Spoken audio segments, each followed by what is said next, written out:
Chapter 693. Zuiwo Shachang Jun Mo Shao, who's the one fighting with little angel Hanmei? He's so ugly, it's a disgrace to the city. Qiuyu Bushio, how is it a disgrace to the city? It's obviously a handsome, mature uncle. Look at that muscular body, that beautiful complexion, even the movement of his Adam's apple is so sexy. Those who say he's an eyesore and a disgrace to the city, tell me your house address and I'll send you a razor blade. Those who dared to go topless in the middle of winter were all real men. Jiang Pengji similarly shifted her gaze to Li Yun's opponent. Feng Zhen, who was beside her, said, "That's Yang Jian. That's Yang Jian. I heard others call him the handsome bearded duke, praising his beard for being long and beautiful. I can't tell how he's beautiful." She couldn't understand such aesthetics. To her, a beard was similar to armpit hair, belonging to the category of well-developed and luxuriant body hair. Feng Zhen didn't know what she was thinking. He said, "What people say is true." Yang Jian's side wasn't willing to bully others by taking turns, so they simply let Dian Yen and Li Yun take turns. In the end, they were slapped in the face one after another. Not only did Dian Yen have a rough face, but he was also tall and had extraordinary strength. He used brute force to break through technique, causing Yang Jian's side to suffer a lot. However, Dian Yan's flaws were also very obvious.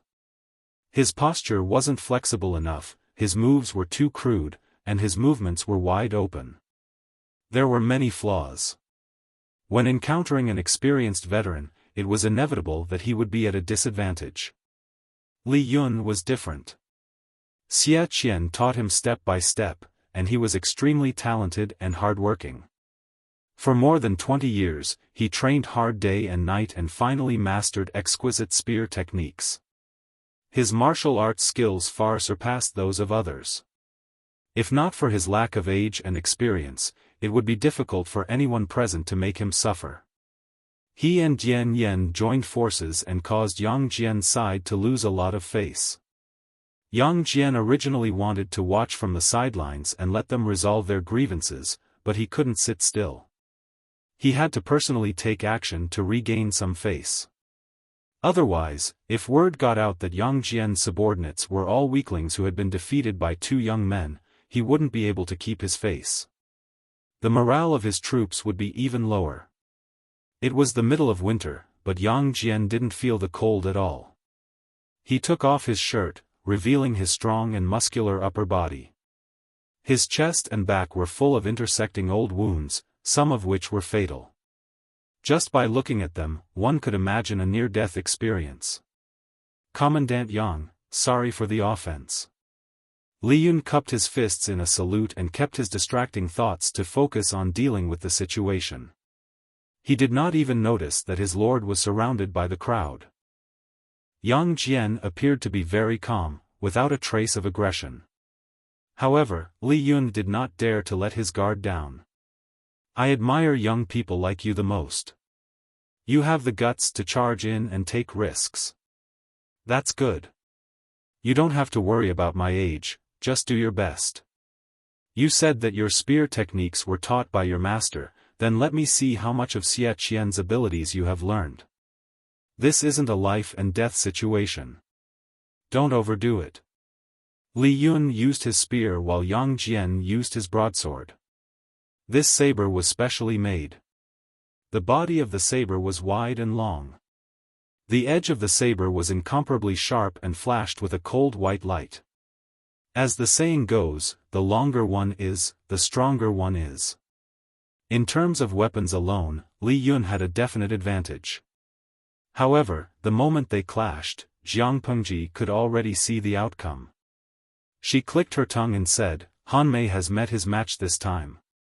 Feng Zhen asked her, "My lord means that Hanmei will lose?" "Not only will he lose, but he'll lose terribly." Jiang Pengji said, "The difference between the two isn't just in experience. Hanmei's rhythm has been led by Yang Jian, leading the world into a trap. Yang Jian is a generation older than Hanmei, but his body is still in peak condition. Han Mei's spear techniques are good, his angles are tricky and nimble, and his strength is strong enough to split the skin between his thumb and forefinger.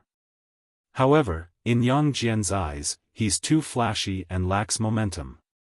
Feng Zhen's level of swordsmanship was still at the level of a small public square dance class. How could he see anything? He only felt that Li Yun's speed was faster than Yang Jian's, and his weapon was longer, so he definitely had an advantage. Jiang Pengji read his expression and asked him, "Do you really think Yang Jian's speed is slow?" Just as she finished speaking, Yang Jian, who seemed to be suppressed, suddenly made a counterattack. Not only did he avoid Li Yun's spear, but he also used the handle of his saber to hit Li Yun's wrist, causing the spear to fall out of his hand. At the same time, he used the back of his saber to press against Li Yun's neck. His lightning-fast speed and terrifying strength could be retracted and released at will, stopping at will. It made one's emotions fluctuate violently. No matter how fast you are, if you can't subdue or kill your enemy, it's just a flashy performance.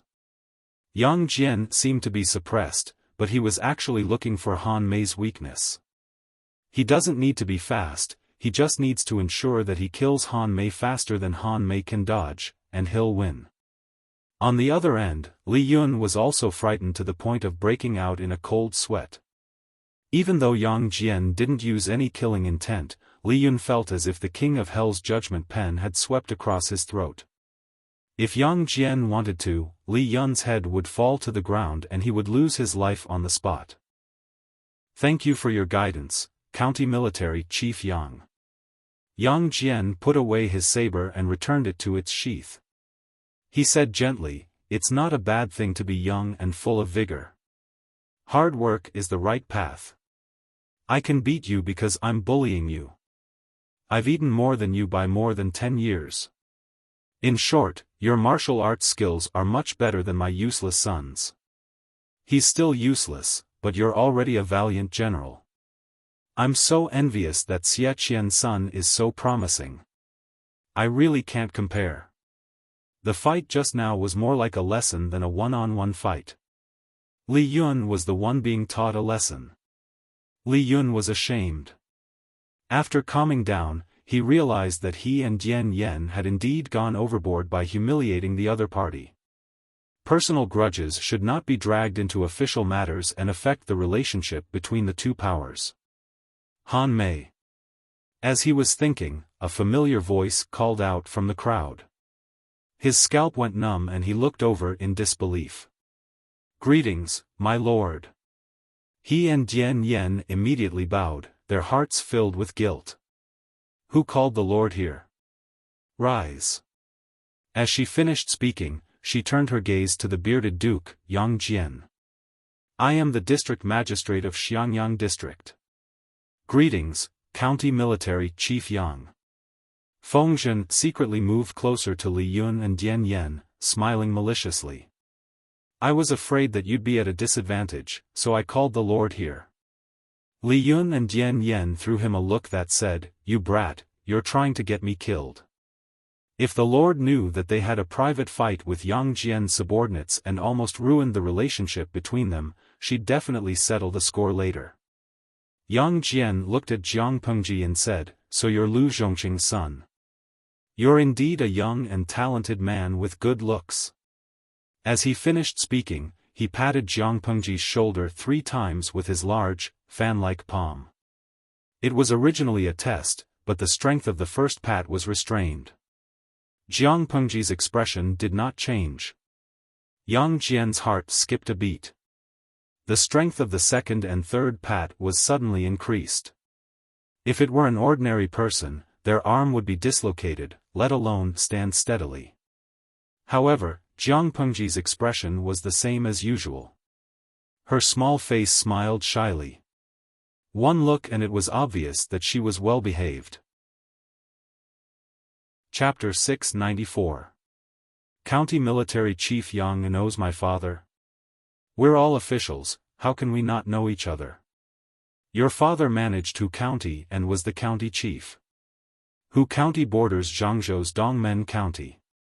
There were several food shortages, so he shamelessly borrowed some rations from your father. Only then did the situation turn for the better, and the people could live in peace. It seemed like there was no enmity between Yang Jian and Lu Shi. The former even owed the latter a favor. If that was the case, things would be easy. If she poached Yang Jian's centurion position, he wouldn't be angry. After a simple greeting, Yang Jian glanced at Li Yun and Dian Yen. Are these two your subordinates? Jiang Pengji took the initiative to apologize. I failed in my duties, allowing Han Mei and the others to offend the county military chief. I will discipline them strictly when I return. Yang Jian also knew that this was just a formality. She said she would discipline them strictly, but at most, she would reprimand them. Don't blame them. Both of them are real men. They are enviable young men. This dispute started on our side. If that person hadn't verbally abused Han Mei, both sides wouldn't have caused such a ruckus on the drill ground. He shouted at the crowd. A middle-aged man with his left arm tied up came over. He was pale from blood loss. This is your fault. Apologize to District Magistrate Lu. The middle-aged man didn't pester her. He cupped his fists and apologized. At this point, Jiang Pengji couldn't say anything else. This matter could only be written off. However, I watched the county military chief give pointers to Han Mei's martial arts. I deeply admire him. I wonder if I have the honor of receiving pointers from the county military chief? Jiang Pengji's principle was simple. She would pick herself up from where she fell. She would pick herself back from where she suffered. She would seek revenge from where she lost face. After beating up the young, the old would come. How normal was that? Although it wasn't Yang Jian's fault, his subordinate attacked first and verbally abused him. Yang Jian still taught Han Mei a lesson. Since that was the case, it was normal for her to teach Yang Jian a lesson. The audience in the streaming room was in an uproar. The bullet screen flew from one end of the screen to the other. Mu Xianying marries me, I see that you are heroic. Do you dare to fight me? Mou Zainai bedtime, with such a beautiful scene, why don't we resolve our worries with a battle? Xia Yuan Shisho. 1 minute later, Yang Jian said with a wronged expression, I drank a cup of tea just now.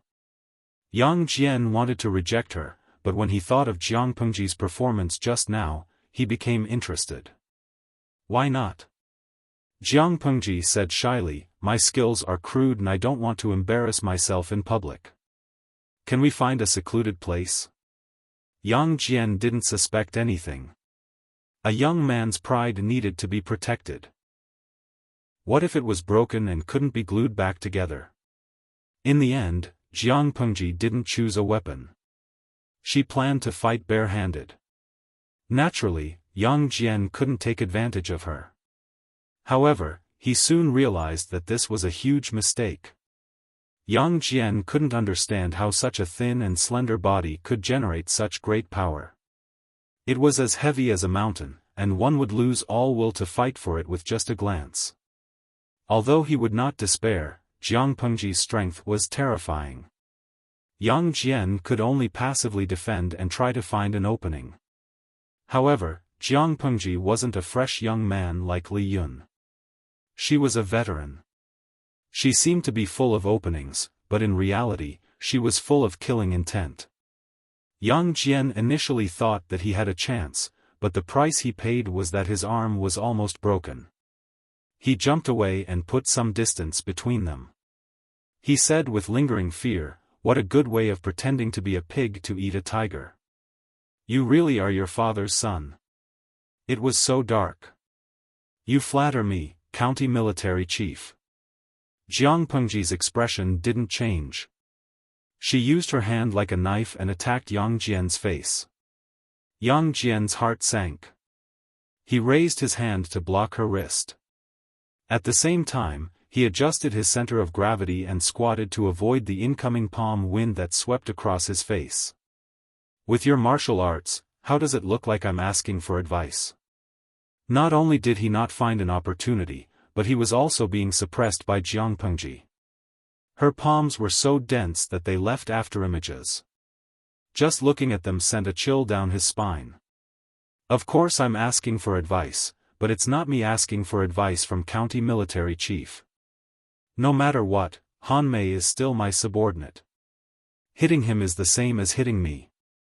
Jiang Pengji didn't choose to spar with him in front of others. Instead, she chose to do it behind others.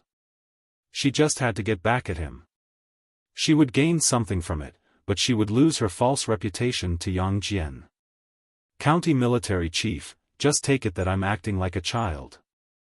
I'm sure the county military chief can understand, right?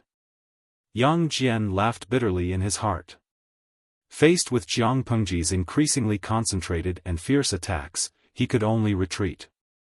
Fortunately, Jiang Pengji didn't go overboard. Her injuries were in inconspicuous places, and she didn't attack his face. What shocked Yang Jian the most was not Jiang Pengji's speed or techniques, but her intuition and experience. She didn't seem like a pampered and spoiled Lang Jun from an aristocratic family. She seemed more like someone who had crawled out from a pile of corpses. Even Yang Jian had accumulated more than 10 years of experience.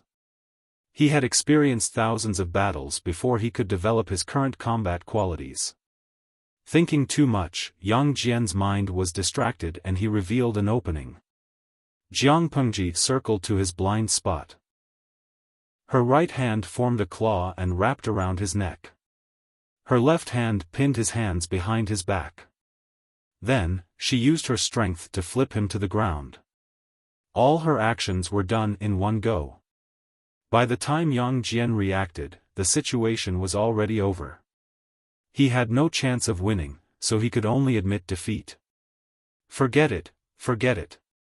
I can't win against you youngsters. Jiang Pengji released her grip and helped him up from the ground. Thank you for showing mercy, county military chief. Jiang Pengji's words clearly indicated that she had admitted defeat. Yang Jian knew that she was saving him some face, but he was still displeased. However, he still had this bit of magnanimity. He wouldn't be calculative with Jiang Pengji.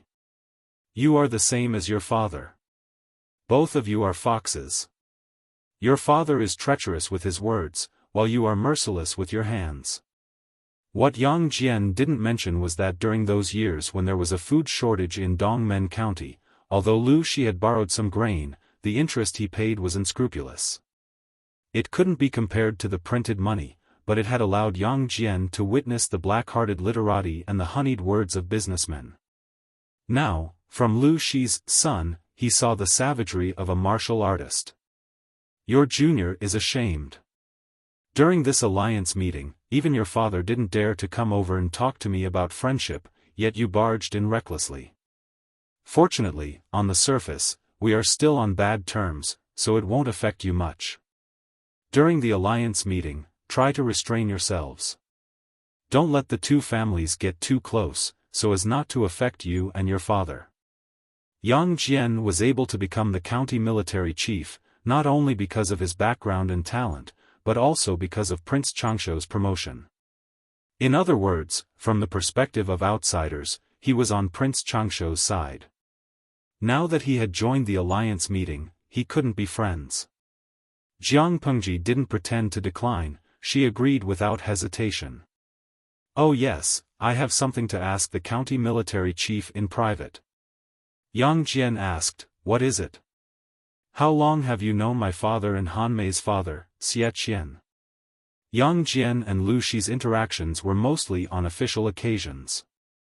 His relationship with Xie Qian was more personal. We've known each other since we were young. Why are you asking? Jiang Pengji crossed her arms in front of her chest. Her expression was thought-provoking. There were some things that she wanted to verify further. Although Qiguan Rang had already gotten the answer from Wei Yuan, Jiang Pengji still wanted to investigate further. However, it wasn't a good time to ask. Chapter 695.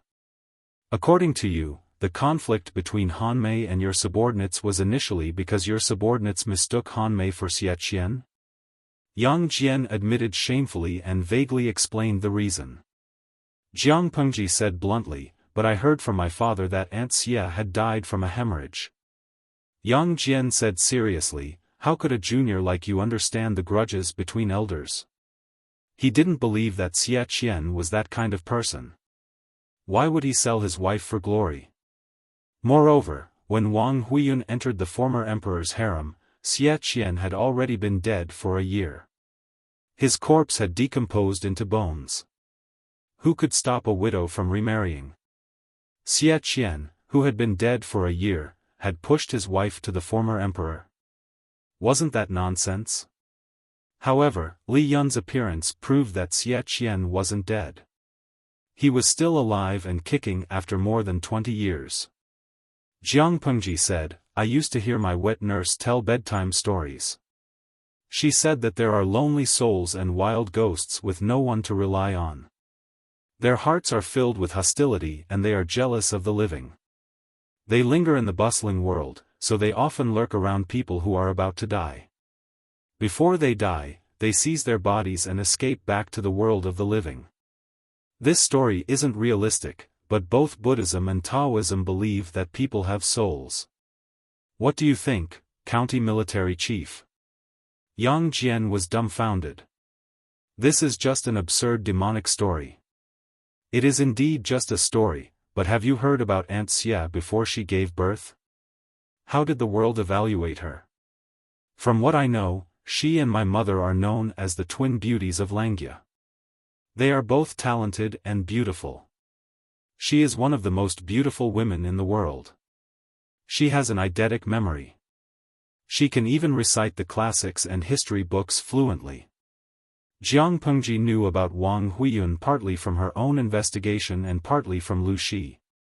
Such an intelligent woman, if Xia Qian really had evil intentions, do you think she would obey her husband or seek help from her family? The Xia family of Gongning is indeed scary, but do you think the Wang family of Langya is useless? Wang Huiyun was the most outstanding and noble lady in the Wang family of Langya. She was their pride and the face they displayed to the outside world. In the end, the daughter of the Wang family first gave herself to the ruthless former emperor, then climbed into his bed, and finally conspired with Prince Changshou. She had already laid her hands on all three royal brothers. Didn't she think her taste was too strong? Even if Xia Qian was shameless and Wang Huiyun threw caution to the wind, the Wang family of Langya could not sit back and do nothing. A person's temperament wouldn't change for no reason. Auntie Xia didn't suffer any setbacks. She only gave birth to a child. The midwife said that she had a hemorrhage after giving birth and there was nothing she could do. In the end, he didn't die.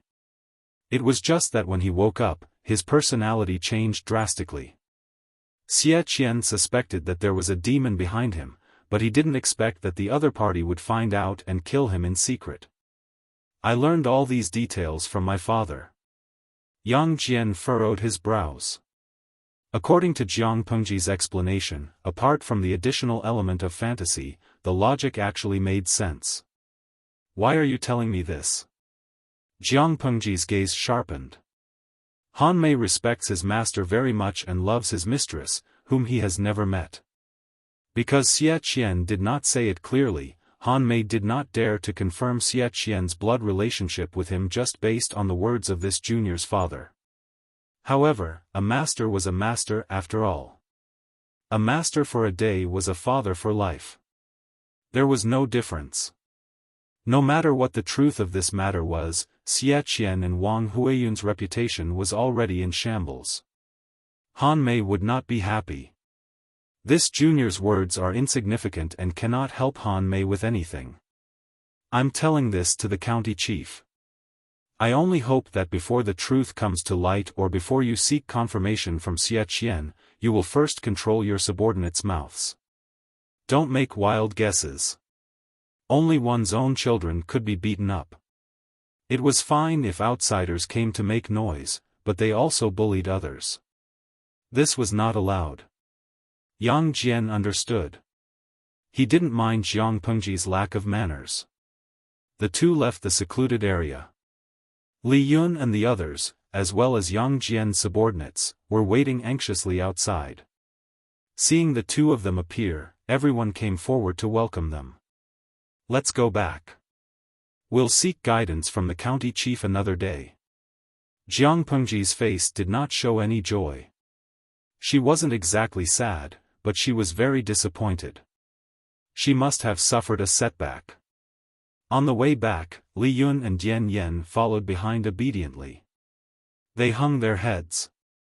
One big and one small, they looked like two children who had done something wrong. The matter has been resolved. In the future, avoid contact with County Chief Yang's people. Yang Jian had already spoken, so Jiang Pengji would not cause trouble for herself. Yes, I will obey my lord's orders. Fengzhen felt the tension in the air and coughed twice. My lord, I've already tested that person. After some hesitation, he agreed. Jiang Pengji was speechless. Speaking of which, she had just witnessed Yang Jian teaching Li Yun a lesson. Then she pulled Yang Jian aside to teach him a lesson. How long had it been? How did Fengzhen successfully hook up with his target and even persuade him to jump ship? Jiang Pengji also admired Fengzhen. She lowered her voice. Your lord is still trapped in Wanzhou. You're already thinking about how to conquer the rivers. I have to prepare early, just in case something happens, Fengzhen said shamelessly. Because of their outdated shipbuilding technology, if they were to fight on the water and encounter the navy, they would most likely be at a disadvantage. Most of Dongqing's territory was inland, but there were places where rivers and waters were accessible. If the enemy occupied the rivers in the future, how would they fight the war? Rather than sharpening their spears at the last minute, it was better to prepare early. It wasn't easy for Fengzhen to encounter a talent in the navy. If he didn't think of a way to kidnap her, would he have to wait for another talent scout to discover him? That's true. Preparing for a rainy day is indeed a good habit. Jiang Pengji recalled the great universal geographical map of Dongqing in her mind.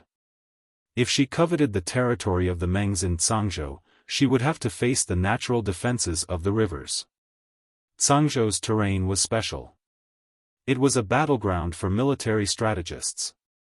It was easy to defend and difficult to attack. If they retreated, they could rely on the natural defenses.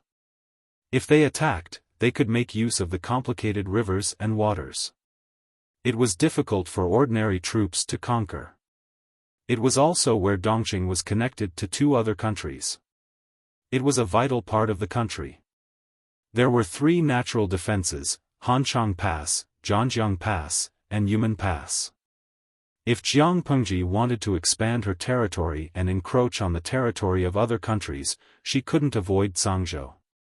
If she started training the navy now, it would come in handy in the future.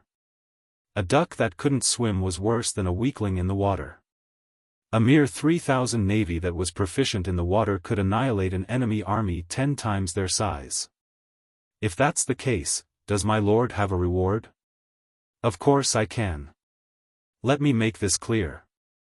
There's no wine or beauties here. Tell me, what reward do you want? Fengzhen, my lord, there's still a strong smell of alcohol on you. You said there's no wine. You're clearly pocketing it. After a while, he could only open his mouth sullenly. I haven't thought about it yet. I'll keep it for now. Jiang Pengji couldn't help but laugh. Fengzhen's aggrieved expression was really amusing. The talent that Fengzhen had poached didn't come with them. Jiang Pengji didn't even know if he was round or flat. Chapter 696. He wanted to be alone and lick his wounds. Yang Jian's only son, Yang Tao, who was 22 years old, entered the tent. Yang Tao was born to his legal wife. He died of illness shortly after giving birth. All these years, his concubines gave birth to a string of daughters, but he never had a son. Thus, young Jian only had this one son. Deep down, he treasured him, but outwardly, he acted like a strict father. Is something the matter? His son looked troubled. Father, Lu Shi sent someone over to borrow someone from us. Yang Jian was suspicious. Borrow who? Yang Tao replied, the person Lu Shi wants to borrow is a centurion. Why? A centurion wasn't an insignificant soldier. Yang Jian only had 15,000 men under him. A centurion was quite precious. Yang Tao looked at his father hesitantly, his slightly immature face showing some hesitation. If you have something to say, just say it. Are you a man? Yang Jian suddenly raised his voice, scaring Yang Tao into saying, forgive me, father. Lu Shi thinks the person is ugly and unique. He wants to borrow him. Ugly, unique? How ugly could he be? Yang Jian didn't believe that Jiang Pengji was the type to cause trouble. She must have a reason for asking to borrow someone. He furrowed his brows and raised his hand to call the centurion over. Even Yang Jian, who wasn't obsessed with looks, felt disgusted. It hurt his eyes. The centurion was shorter than the average person. His right leg was injured. His limp could be seen after a few quick steps. Not only that, but his face was ugly. His eyebrows were far apart, one high and one low. His eyes were long and sunken. His nose bridge was sunken. Both sides of his nose were covered with freckles. His lips were thick and black. His neck ratio was different from the average person's. His shoulders looked a little sunken. He didn't seem to have enough energy. His arms were slightly short, recalling the description of ugly and unique. He frowned, looking slightly unhappy. For a handsome and imposing man like Yang Jian, he had a slight dislike for ugly people. But why did Lu Shi's son want to borrow this person? Do you know the district magistrate of Xiangyang district, Lu Shi? Yang Jian carefully looked at the person's appearance. There were flaws everywhere. The man stood with his hands by his sides, lowered his eyes and said in a low voice, I don't know him, but I've heard of him. This person's voice was hoarse. Naturally, it wasn't the kind of voice that was magnetic. Rather, it was the hoarseness of a hoarse voice. It was ear-piercing. Yang Jian grew more and more dissatisfied. He didn't have the desire to find out more about this person. That face ruined the atmosphere. He said straightforwardly, Magistrate Lu thinks that you look unique and asked me to lend you to him for a few days. Are you willing to go? The question was just out of politeness, so naturally, the man wouldn't object. However, Yang Jian was also a scheming person. Unknowingly, he had drawn a wave of hatred towards Jiang Pengji. This lowly one is willing. Then go ahead. Don't neglect Magistrate Lu. Yang Jian sent the man away. Yang Tao watched quietly, a look of distress on his face.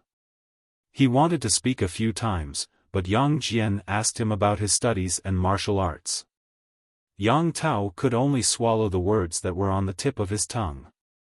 After dealing with Yang Jian with much difficulty, Yang Tao returned to his tent gloomily.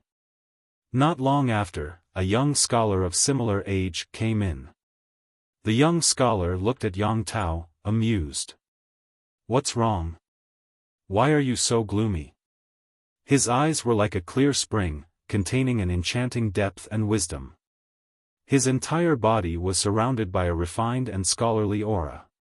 Yang Tao raised his head and looked at his friend with some lingering fear.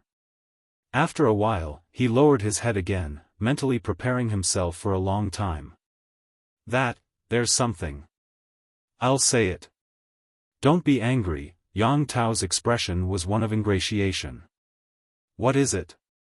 The young man was as gentle as ever. Didn't you previously think highly of a centurion who was in charge of training the troops? Yang Tao stammered. Yes, I remember. What happened to this person? He was borrowed by someone else. After Yang Tao finished speaking, he shrunk his neck.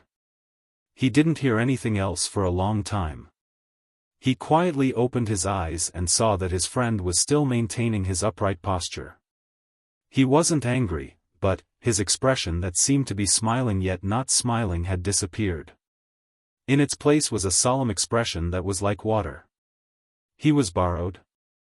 Who borrowed him? The young man asked. Yang Tao said, Xiangyang District Magistrate Lu Shi said that the person was uniquely ugly and wanted to borrow him to take a look. The young man's lips curled into a cold smile. He threw the scroll in his hand to the ground. Although it didn't make much noise, his imposing manner was suffocating. Borrow? Ha! I'm afraid he'll never return what he borrowed. Yang Tao sat obediently on the spot, looking like an obedient student waiting to be judged. The young man didn't know whether to laugh or cry. Tell me the details of that time in detail. Yang Tao didn't dare to hide anything.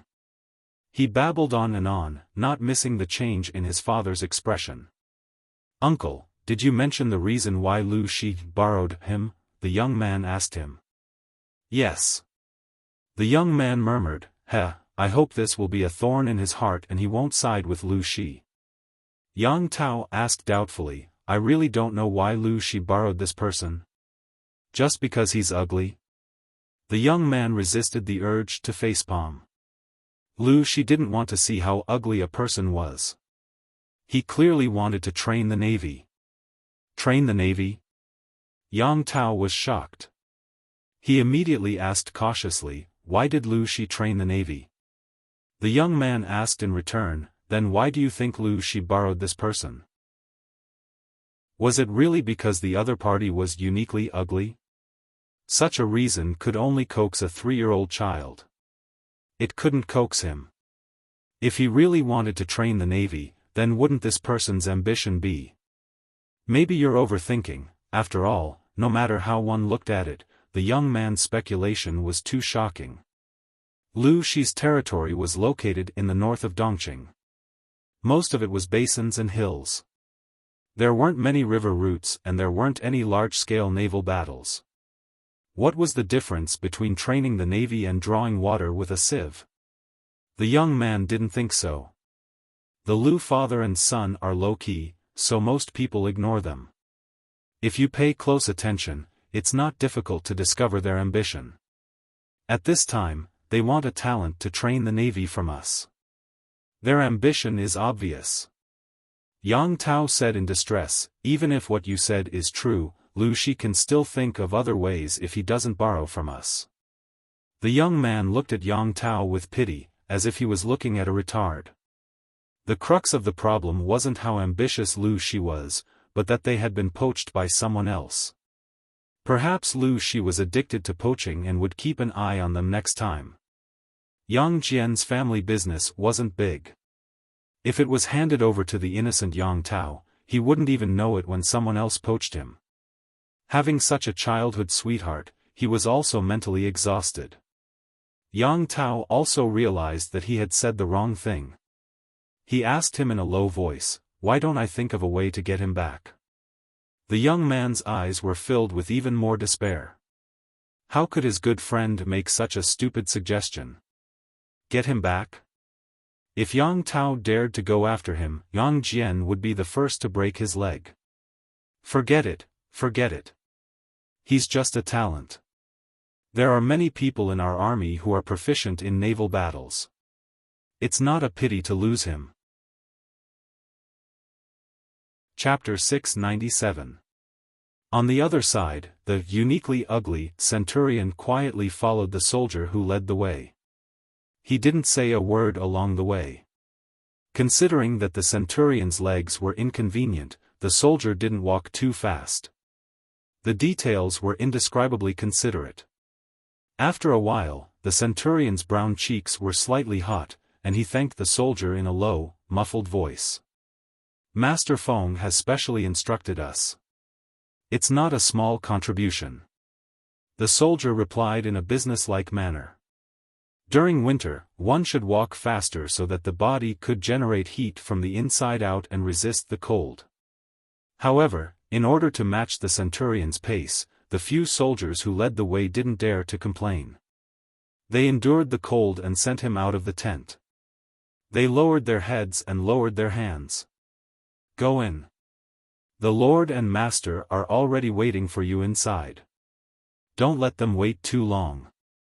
Thank you very much. The centurion cupped his fists and then carefully entered the tent. When he opened the tent curtain, warm air with the light fragrance of pear blossoms blew into his face, dispersing the cold air around him. The tent had been carefully tidied up. A layer of soft animal skin cushion was spread on the ground, and an exquisite and small incense burner was placed in the middle. It finally looked like a commander's tent. I'm Qi Kuang. Greetings to District Magistrate Liu.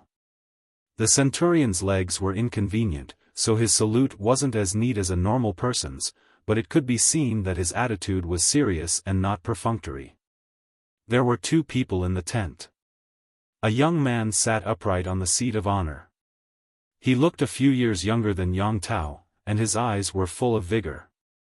The other person was the scholar, Feng Zhen, who had tried to rope him in. Compared to Jiang Pengji's neat sitting posture, Feng Zhen seemed a little weak and boneless. He leaned against the table as if he had no bones. He squinted his eyes and looked at the centurion, Qi Kuang. My lord, this is the talent I mentioned before.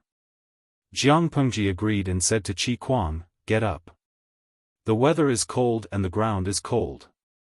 It's not good for your legs to kneel for a long time.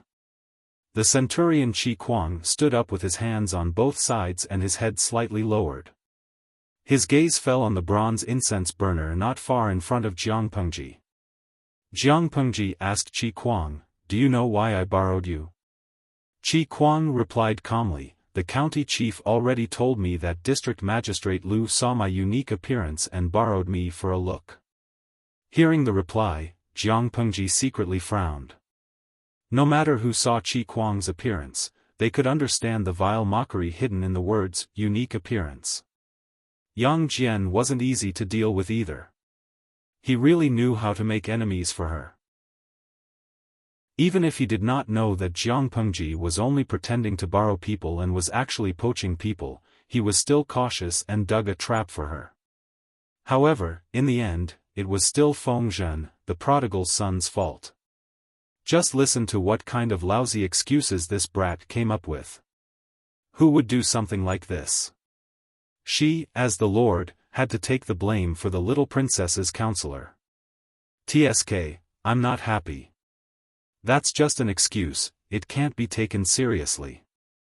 As for my true motive, do you know? She looked at Qi Kuang with a faint smile. Her godly skill, the great deception spell, had entered cooldown and was waiting to be used. Qi Kuang was startled. His expression finally changed, and he looked a little cautious. I understand. The live stream was still ongoing. The audience in the live stream room knew that Jiang Pengji was going to recruit new employees again, so they stayed there and refused to leave. According to their understanding of Jiang Pengji, this lord had a problem with appearance. The people she recruited were either young or extremely handsome men. Even if they were old, they were still old handsome men. Even if they were not handsome, they were talented people with outstanding temperament. They wouldn't be ugly if they were dressed up a little. In short, appearance was very important. However, reality was cruel. Their passion was met with an unprecedented attack, and their hearts were broken. Lining Dianding Wei Zixiao, streamer, I know it's wrong to be a rooster, but I still have to say that after rounding up Qi Kuang's appearance, he is still a long way from passing the standard. Streamer, are you sure you want to rope this person in?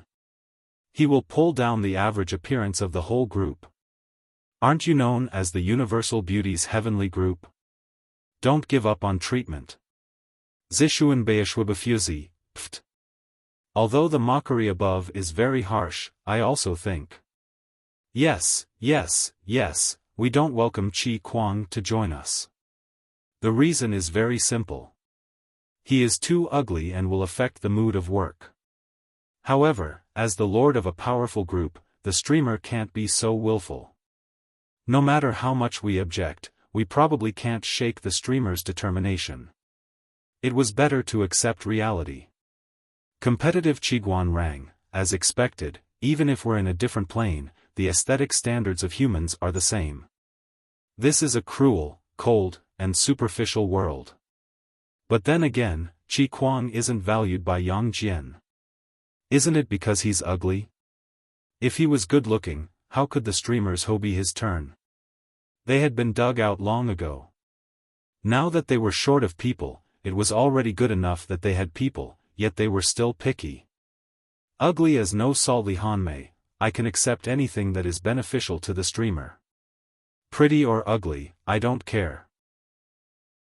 Actually, from a male's point of view, I still hope that the overall attractiveness of the streaming room can be lowered, with fewer handsome guys and more beautiful girls.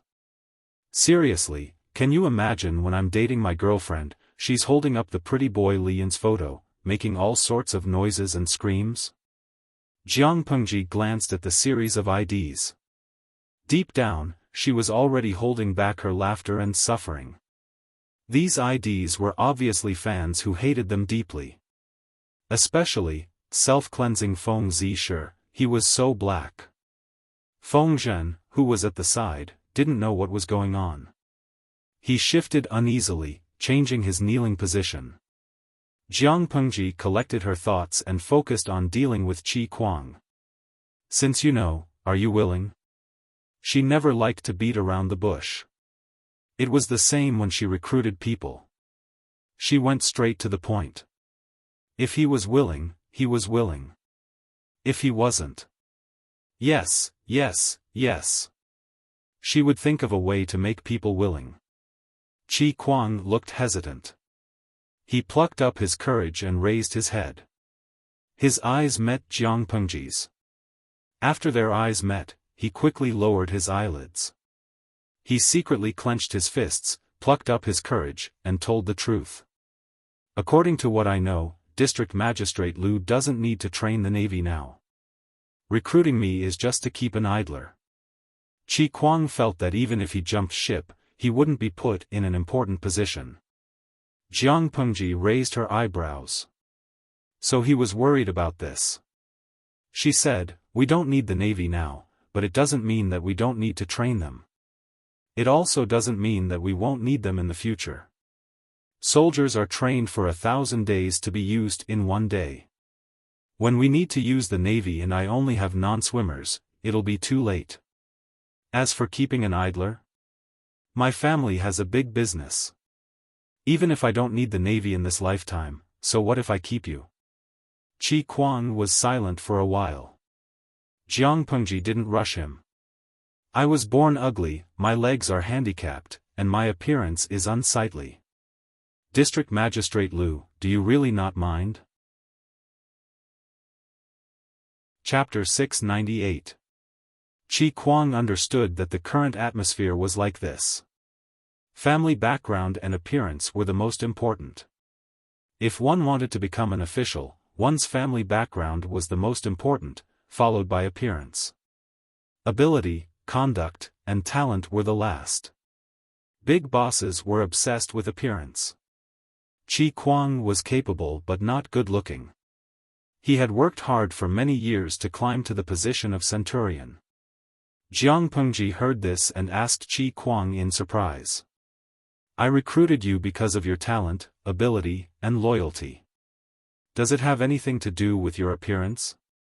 She was amused and supported her forehead with her hand. She looked at Qi Kuang with a firm gaze. "Whether you are beautiful or ugly has nothing to do with me. After all, shouldn't the person who cares about appearance be the one beside you? If you surrender, I will be the master and you will be the subject. How can the relationship between the master and the subject be equal to that of a husband and wife? As the master, I only need you to train the Navy for me. Nothing else is important. Are you saying that if you are good-looking, you can train a more elite Navy for me?"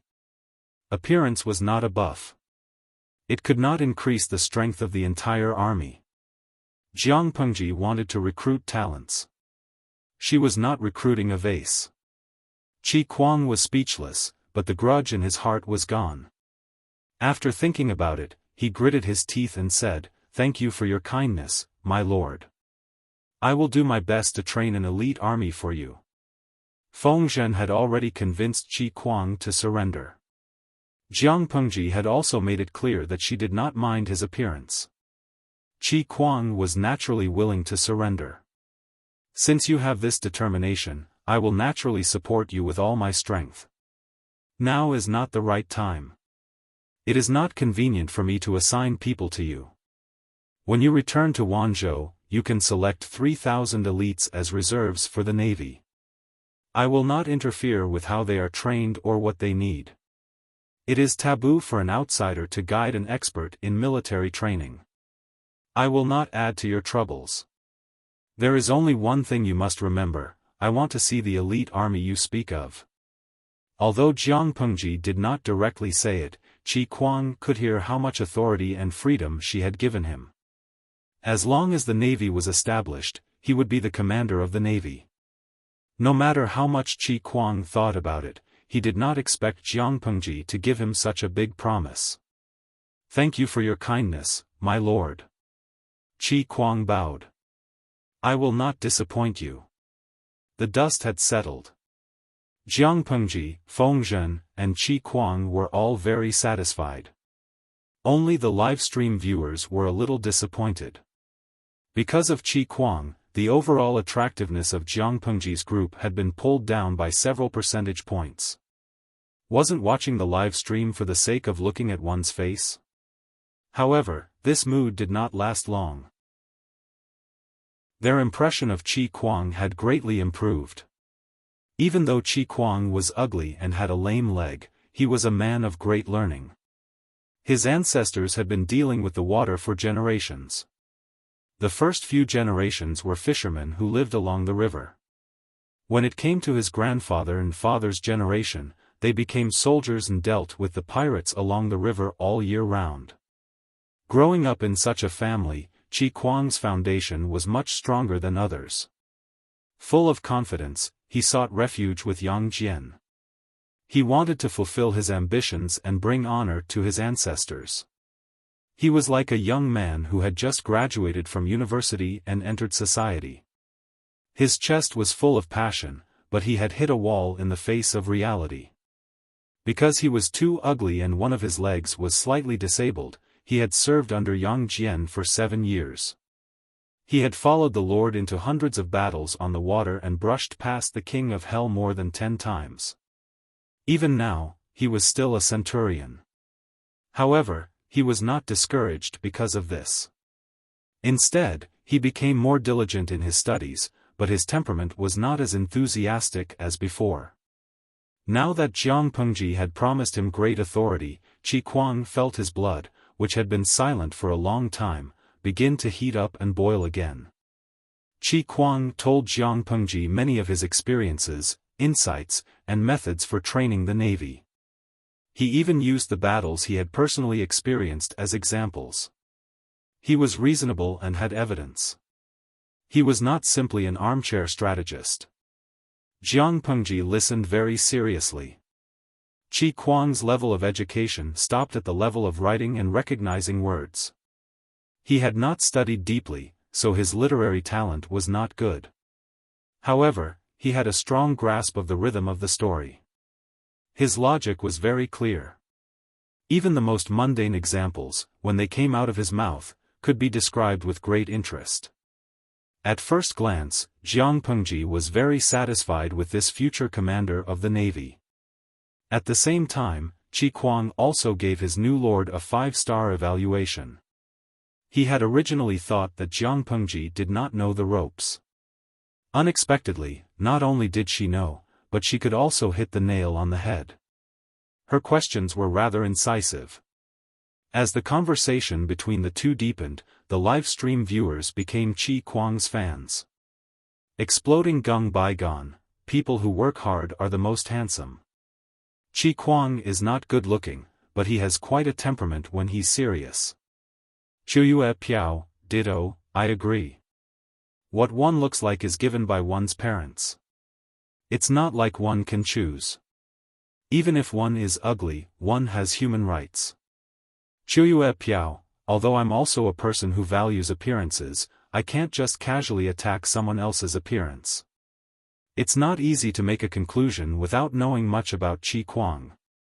However, a person chosen by the streamer is definitely not bad. I believe in the streamer's judgment. If Qi Kuang becomes successful in the future, it will be a live drama about the rise of the grassroots. It sounds very inspirational, so I plan to be his fan.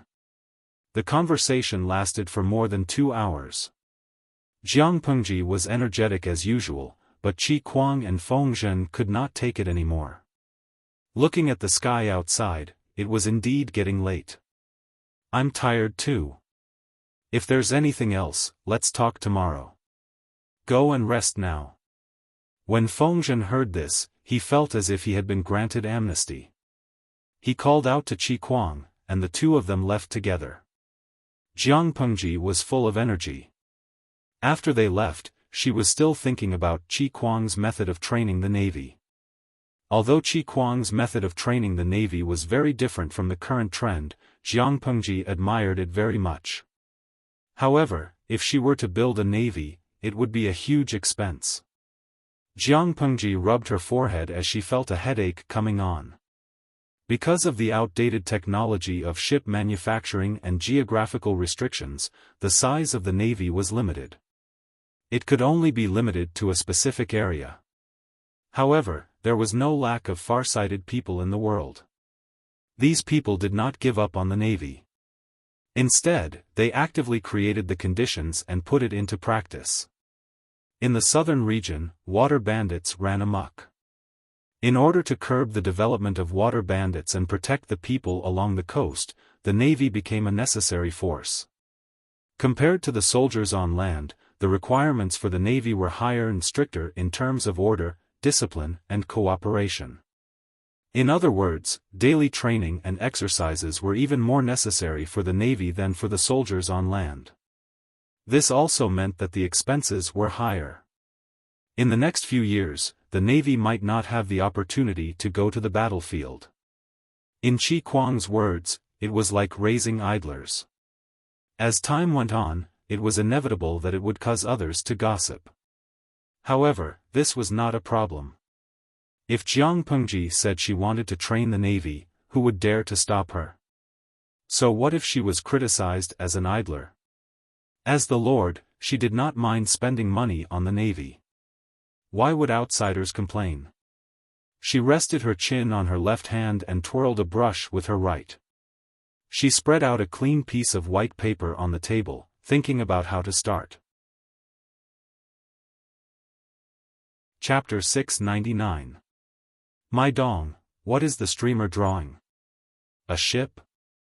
There was no one else in the tent except for her.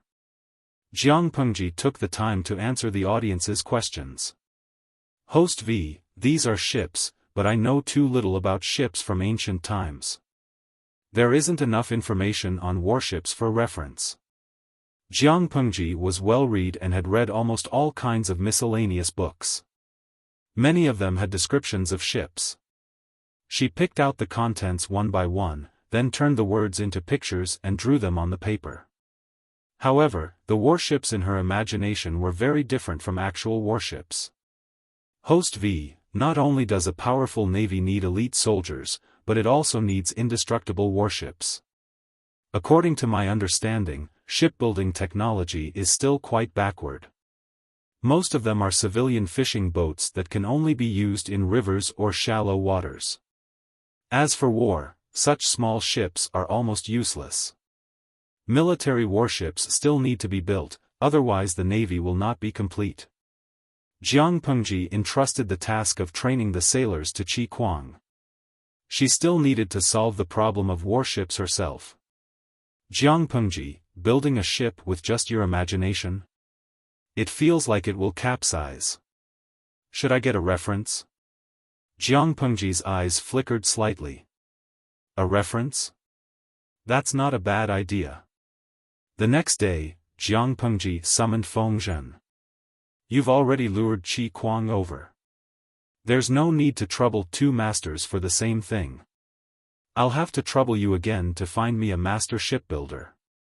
Feng Zhen didn't know what to say to that. Whatever sleepiness he had left was completely gone.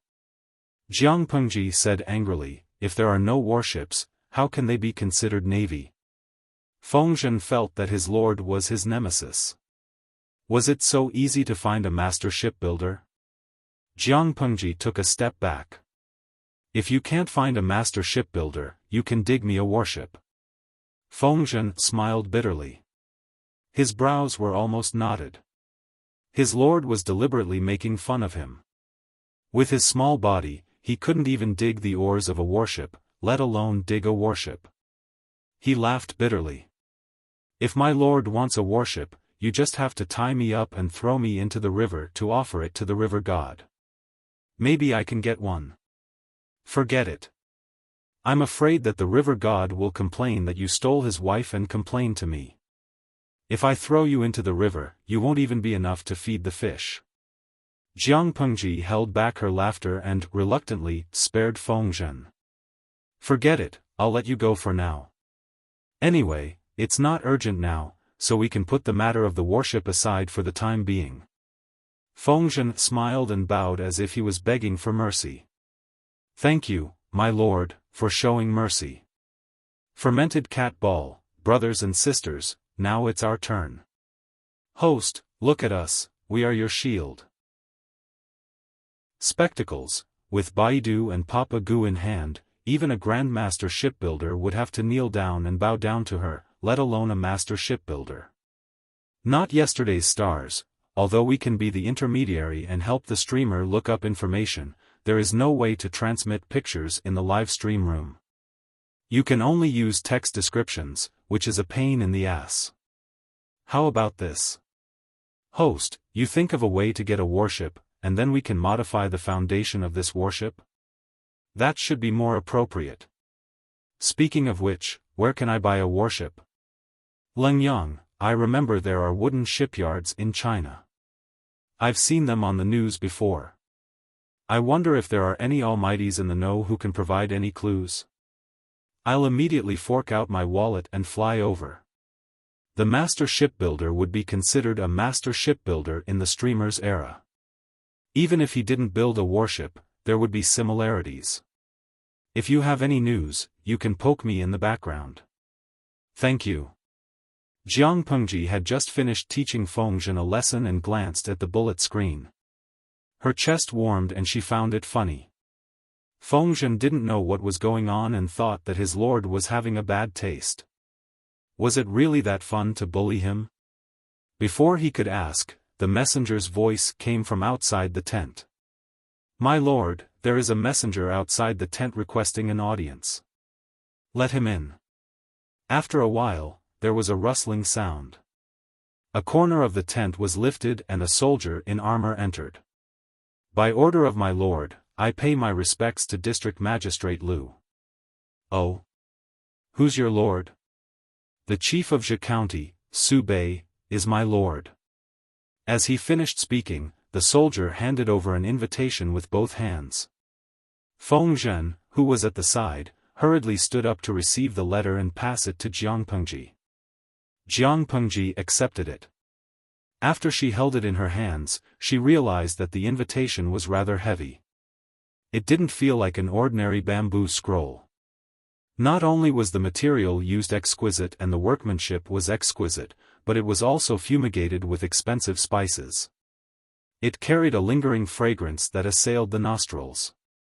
In the words of the live stream viewers, this was probably the so-called taste of petty bourgeoisie. Jiang Pengji lifted her hand and unrolled the exquisite bamboo scroll. She carefully read the contents and looked at the signature, Su Bei from Zhe County. He had invited her and Lu Shi to attend the alliance meeting tomorrow.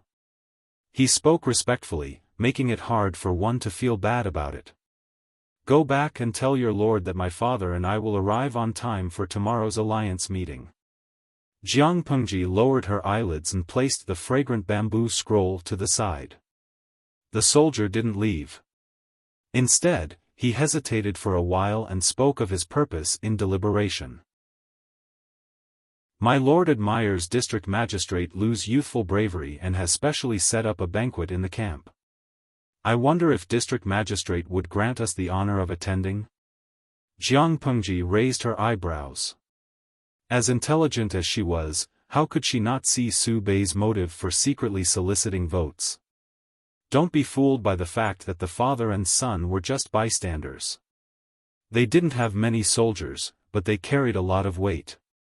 As long as they were roped in, Su Bei's bargaining chip would be guaranteed. She smiled faintly and said, Brother Su has specially set up a banquet to entertain us.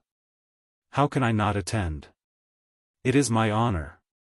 Go back and inform your lord. I will take a bath and change my clothes before attending the banquet. Otherwise, it will be impolite if I go there rashly. After the soldier heard this, his face lit up with joy. He bowed and left. When Fengzhen heard that there was a banquet, his eyes sparkled. It was as if he had imagined something. His Adam's apple moved quickly. Jiang Pengji poured a bucket of cold water on him. Don't even think about it. It's not for you. Fengzhen's expression froze. There was an indescribable sense of distortion. The audience who had been watching the entire process couldn't help but burst into laughter. They even added psychological games to Fengzhen. Feng Zisher, who is pure and upright, my lord, if you continue to bully my family like this, my family won't be satisfied. Li Hanmei, who is ugly if there is no salt, sob, my lord, you are so bad. You bully my family. I will pound your little chest, sob. The atmosphere in the streaming room suddenly changed. Demons and ghosts danced wildly. Jiang Pengji almost thought she was having a nightmare. Fengzhen asked, Then who will you be bringing, my lord? Jing Rong, Jiang Pengji replied. He has been busy with the affairs of the camp these past 2 days. He is exhausted. It's a free banquet. It would be a waste not to eat it. Fengzhen knew that he had no chance. However, my lord, don't forget to bring me a bottle of wine when you return. He hadn't had a drop of wine in the past few days.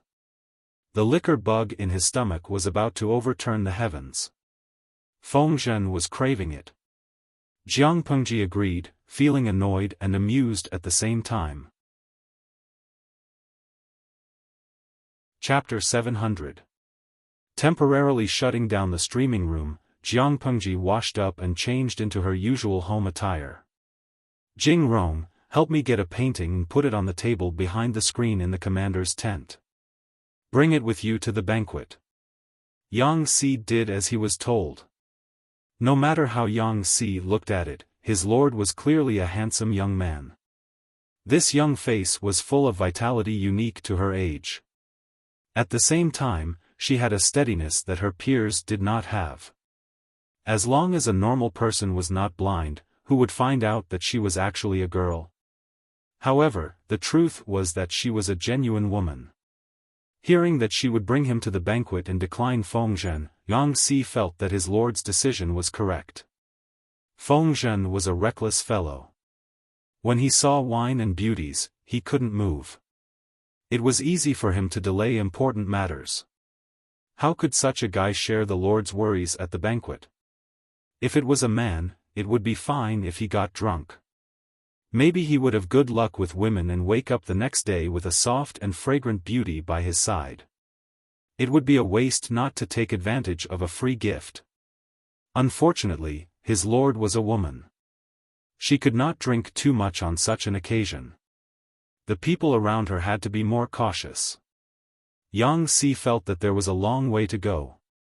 At this time, Yang Si completely forgot one thing. With Jiang Pengji's alcohol tolerance, she could overturn a group of people. Although this painting has no signature, looking at the painting technique and style. Was this painted by Zixiao? When Yang Si took the painting, it was already half unrolled. With a casual glance, he could tell who the painter of this painting was. Yes, before the army set off, we asked him for a painting to use for publicity. Jiang Pengji walked forward and glanced at the pattern in the painting. She said with a smile, "Among the people I know, Yixiao's painting technique is the best. I like his painting style too." Jing Rong, if you've never been to Xiangyang district, would you be moved when you see the flourishing scene in this painting?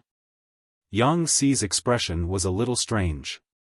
He seemed to be struggling with something. However, he said carelessly, "A paradise beyond the world. My heart admires it." Just based on the contents of the painting, people who didn't know would indeed yearn for it.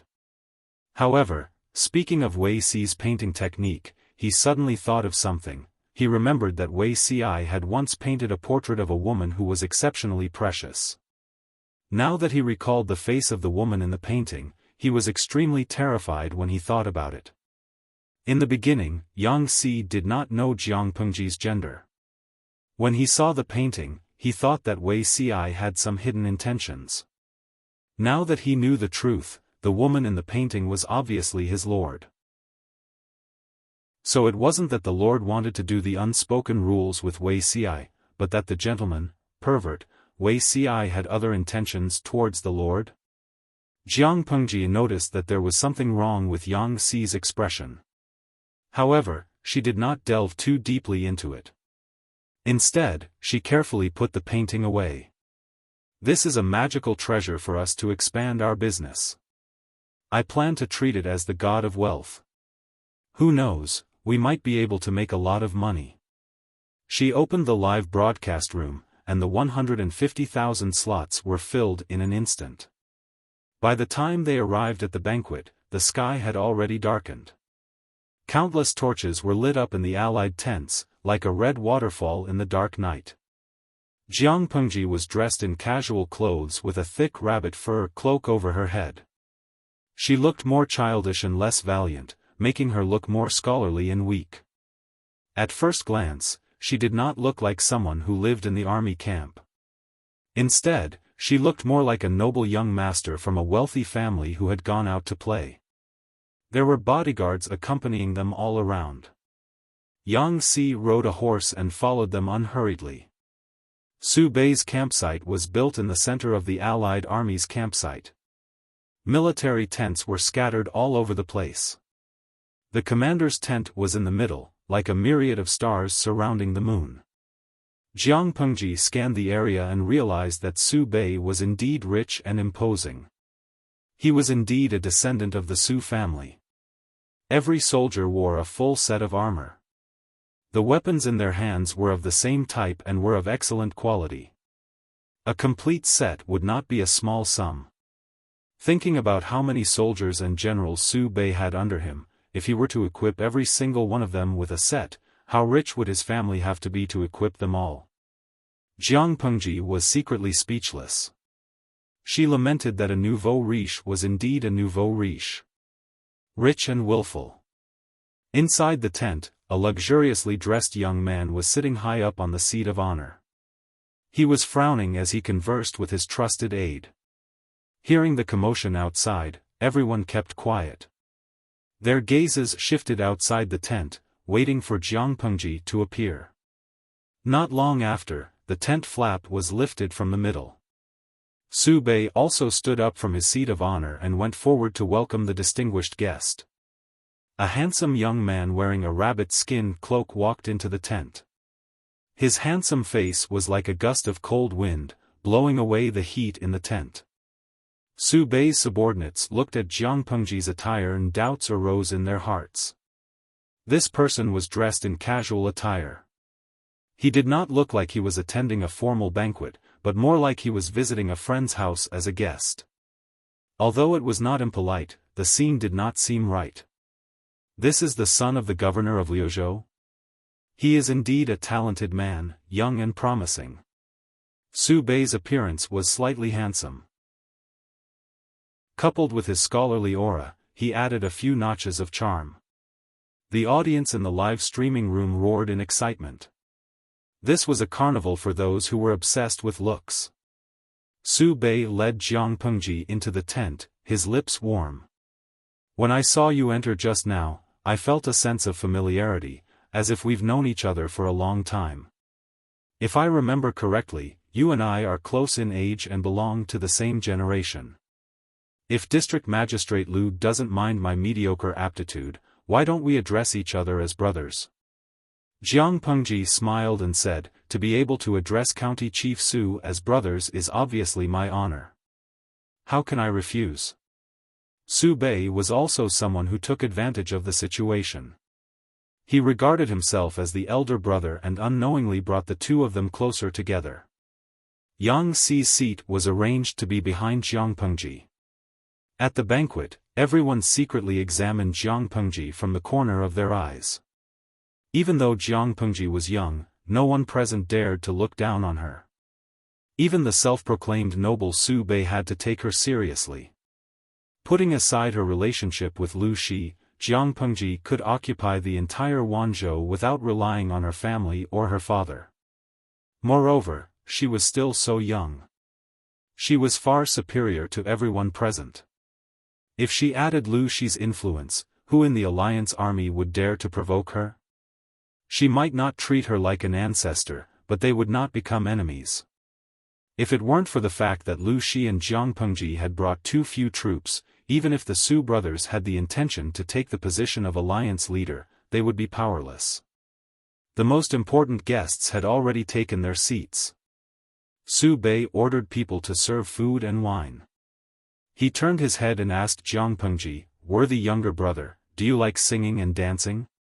She was about to reject him when the bullet screens in the streaming room changed. I like it.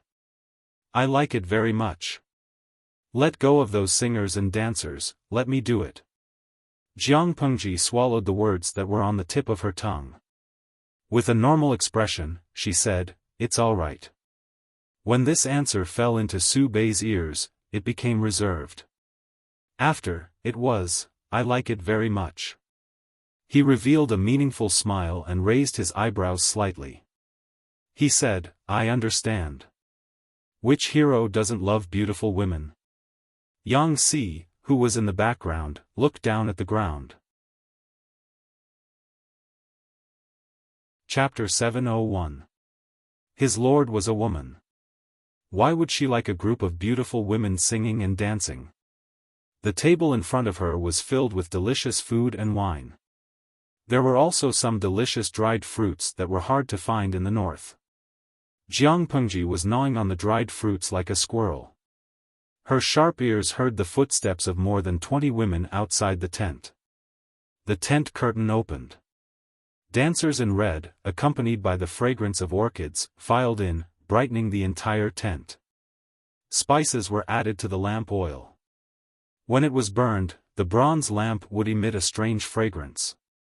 In this fragrant atmosphere, the graceful figure of the dancer in red, who was dressed in thin clothes, stepped on the elegant and mellow music of the Chinese traditional music instruments and danced with the accompaniment of her companions. The audience in the live stream was even more excited, as if they were a gathering of hungry wolves.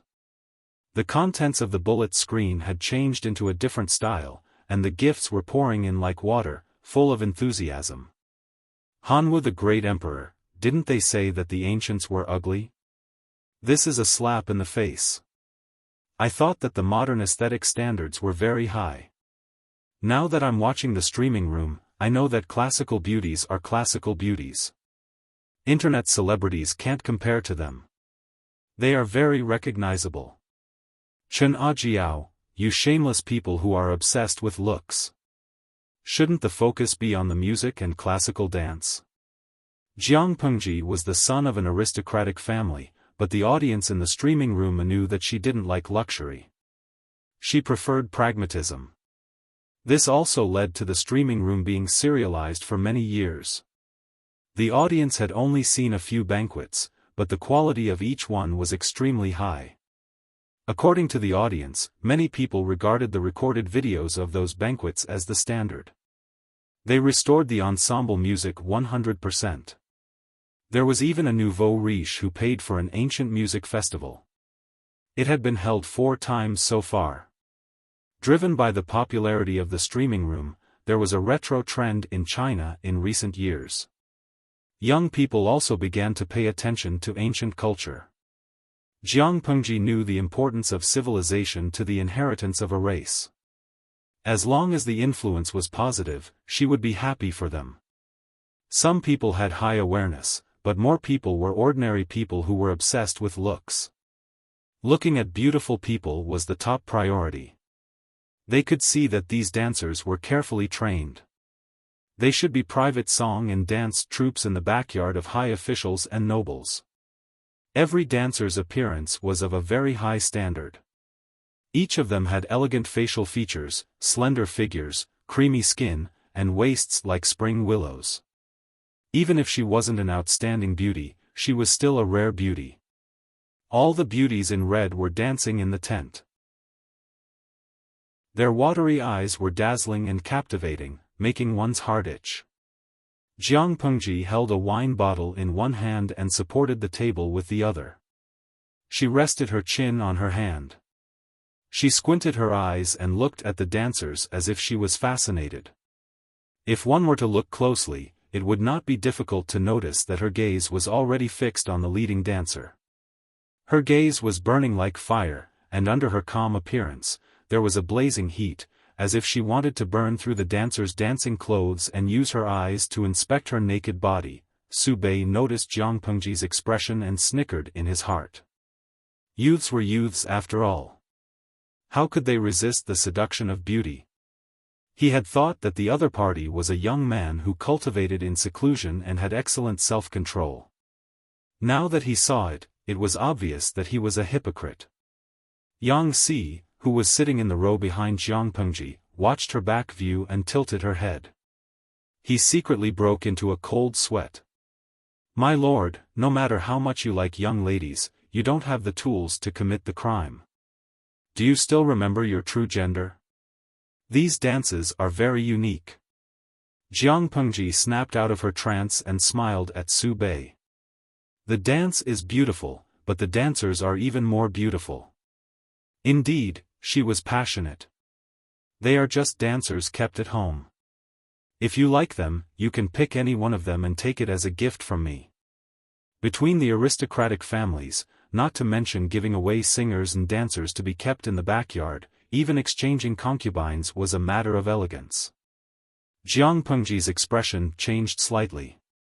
She was a little tempted, but she still restrained herself. "How can I accept this? Looking at their appearances, it seems that they have spent a lot of effort to train them. They are so expensive, I can't accept them." Su Bei said to the leading dancer, "You don't know how to read the situation. Go and pour some wine for District Magistrate Liu." The dancer bowed gracefully and stretched out her delicate and boneless hands to pour a cup of wine for Jiang Pengji. The distance between them was not far.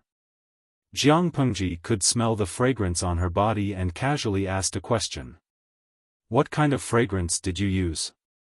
It smells so good." The dancer blushed and said shyly, "I have never used fragrance.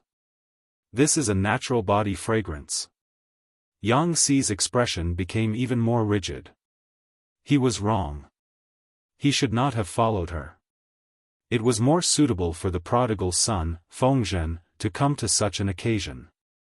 He was best at dealing with these women. A natural body fragrance? Jiang Pengji moved closer and sniffed. What entered her eyes was the dancer's slender, fair neck and delicate collarbone. Her expression was slightly intoxicated. Even her usually clear voice was slightly hoarse, making one's ears go soft. She is indeed a beauty. Even her fragrance is different from others. District Magistrate Liu is too kind. Do you know any other dances? Jiang Pengji asked her. The dancer whispered, yes. Su Bei, the brothel keeper, who pulled the strings, clapped his hands. The music that had just ended started again and the leading dancer returned to the group. Jiang Pengji said, "This dance and music is very novel. It feels very different from the northern dances." Su Bei smiled and said, "The northern dances are rough and bold, while the southern dances are gentle and meticulous. The style of the two is naturally different. Brother Su is quite knowledgeable about this. I often hear how talented you are. Rumor has it that you are the reincarnation of the Wuxia star. Unlike me, I have never liked to study since I was young. I don't know anything about the four arts. Even my father often reprimands me, saying that I am a blockhead. Out of my 7 orifices, I know nothing at all. I thought that if I had your level of attainment, my father wouldn't have to sigh and reprimand me so often." Jiang Pengji had a dejected look, like a frustrated youth. How could Su Bei believe that? However, he was also a shrewd person. Naturally, he would not expose Jiang Pengji's humble words. Under Jiang Pengji's intentional guidance, the topic of their conversation slowly shifted to the field of art. Su Bei did not disappoint Jiang Pengji's praise. He looked young, but his attainment in the four arts was not shallow. The audience sighed with emotion. If Su Bei had been born in their era, he would have been an all-round artist. Once he was reported, he would have swept the entire country. He was good-looking and proficient in the four arts of a gentleman. With such a persona, Tom Su, he would definitely be chased after by countless fangirls. It would be impossible for him not to become popular. It was a pity that Su Bei was born in the wrong era. He was born in a clan like the Su family. Those skills could only become playthings in his spare time.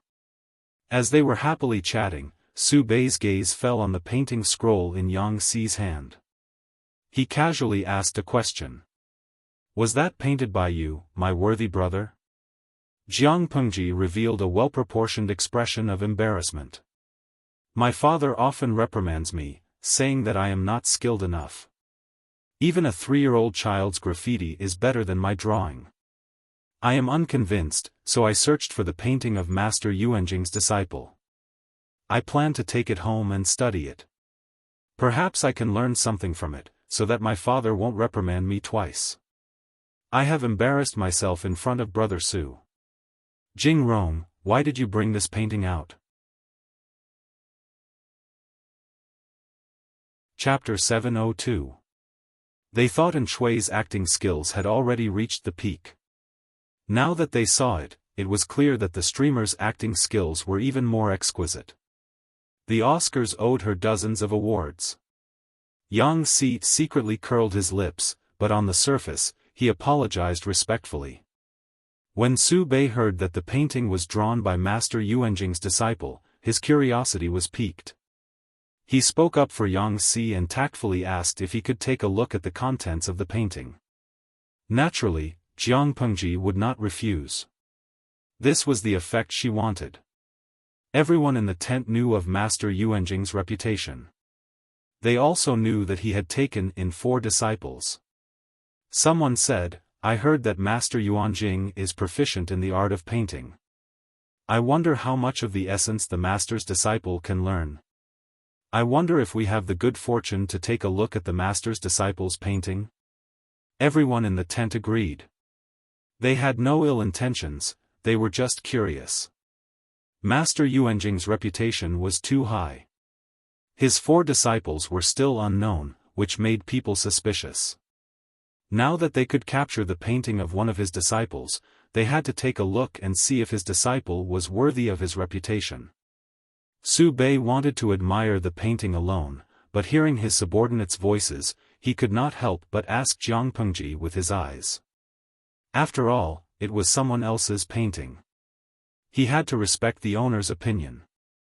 Jiang Pengji nodded in agreement. Su Bei then asked the dancers to stop dancing and unfurled the painting so that everyone in the tent could see it. "Which disciple of the master painted this painting?" Jiang Pengji said, "The Wei family of Langjia. His name is Ci and his courtesy name is Zixiao. Because of his frail body, he rarely appears in front of people. Nowadays, because of the lack of materials and painting skills, many people pursued freehand brushwork and did not rigidly adhere to superficial similarities. Wei Xi's painting was different. It was between realistic and freehand brushwork. The brush strokes were gentle and delicate, giving it a three-dimensional feeling. The content depicted in the painting was the panoramic view of Xiangyang district. Due to the length of the painting, not much was revealed, but it already included many lively scenes. There were wine shops, restaurants, tea houses, all kinds of stalls and vendors. There were also pedestrians on the streets. Some were alone and walked hurriedly. Some were in pairs, which made others envious. Some were in families. The husband and wife were in harmony and the children were lively. There were hundreds of characters and each character had a different expression.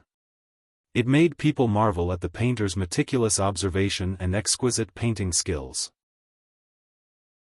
Apart from the people and the streets, the most eye-catching things were the orderly buildings, the waterside pavilions, the flying eaves and arches. This painting was the epitome of prosperity in their hearts.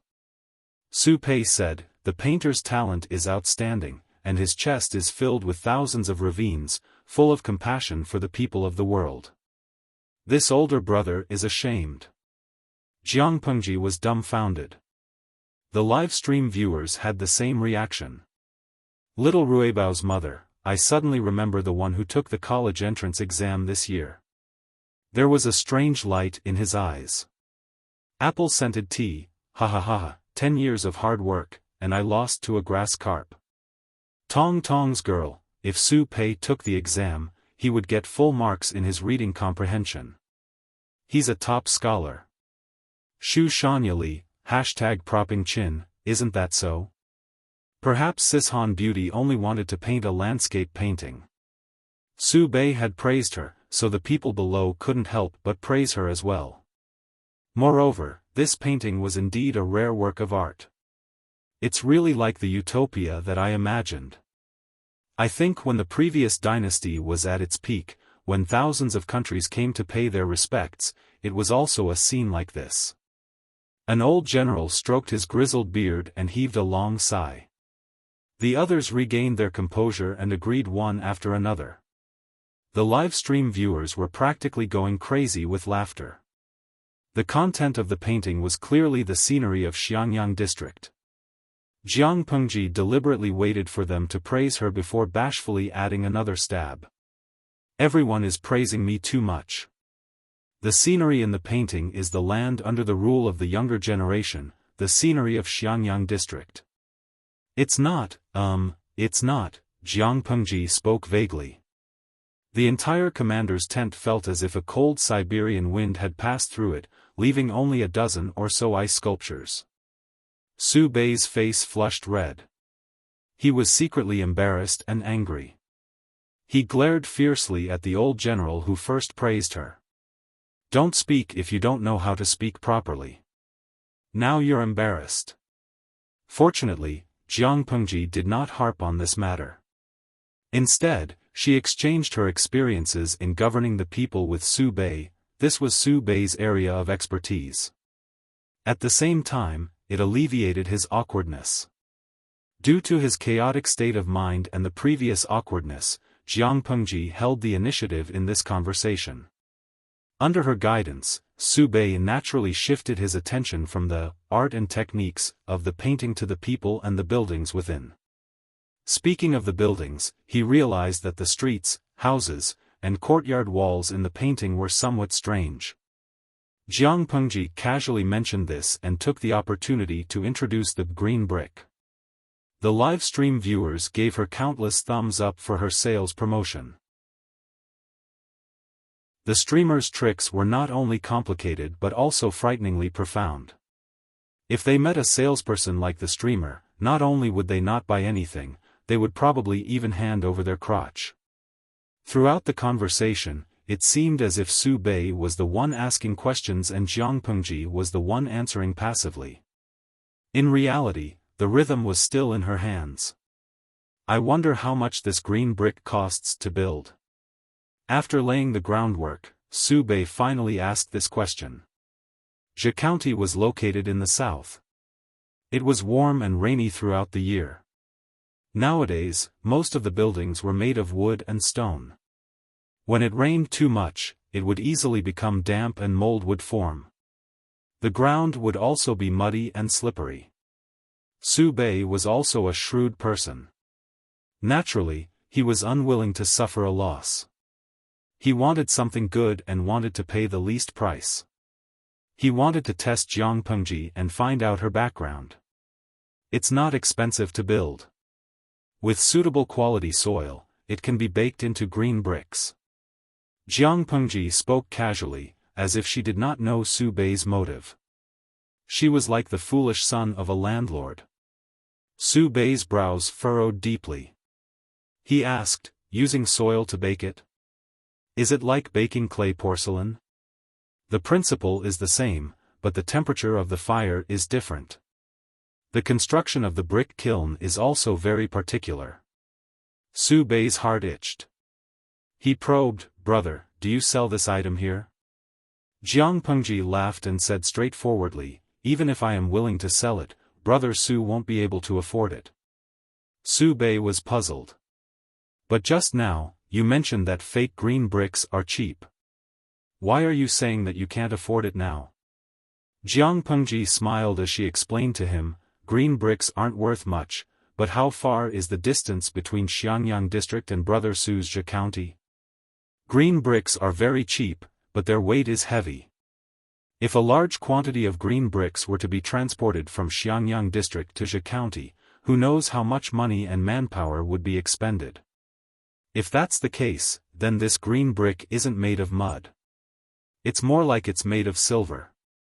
I admire Brother Su's talent. How would I dare to deceive you?" Su Bei was startled. He had forgotten to consider the cost of transportation. His expression was one of shame. Jiang Pengji was still nagging. "If we want to bake green bricks, it's best to build a brick kiln in an area with suitable soil." Su Bei's heart was moved. He had already set his heart on the green bricks. He was an ambitious person. Naturally, he was unwilling to be inferior to others. Chapter 703. If he could make Zhe Prefecture look like the scene in the painting, with clean streets, clean clothes for the people, healthy complexions, and a flourishing state, then, his cousin, Su Fei, would no longer be able to contend against him. Even if his grandfather favored his cousin more, the Su family would still be in the bag for Su Bei. After all, as the head of the family, his grandfather could not go against the opinions of the elders. However, how could he obtain the method to produce the flashing bricks?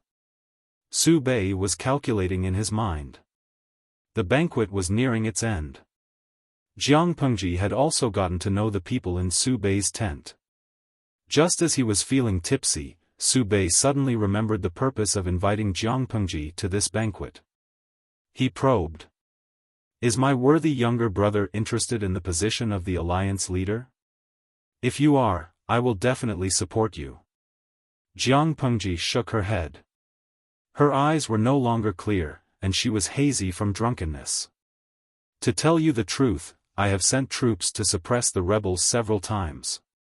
My purse is already empty and I cannot spend it. My subordinates and troops are exhausted and have almost lost their vitality. In order to give the people time to recuperate, and in order not to bear the bad reputation of being a warmonger, I plan to rest for a year or two first.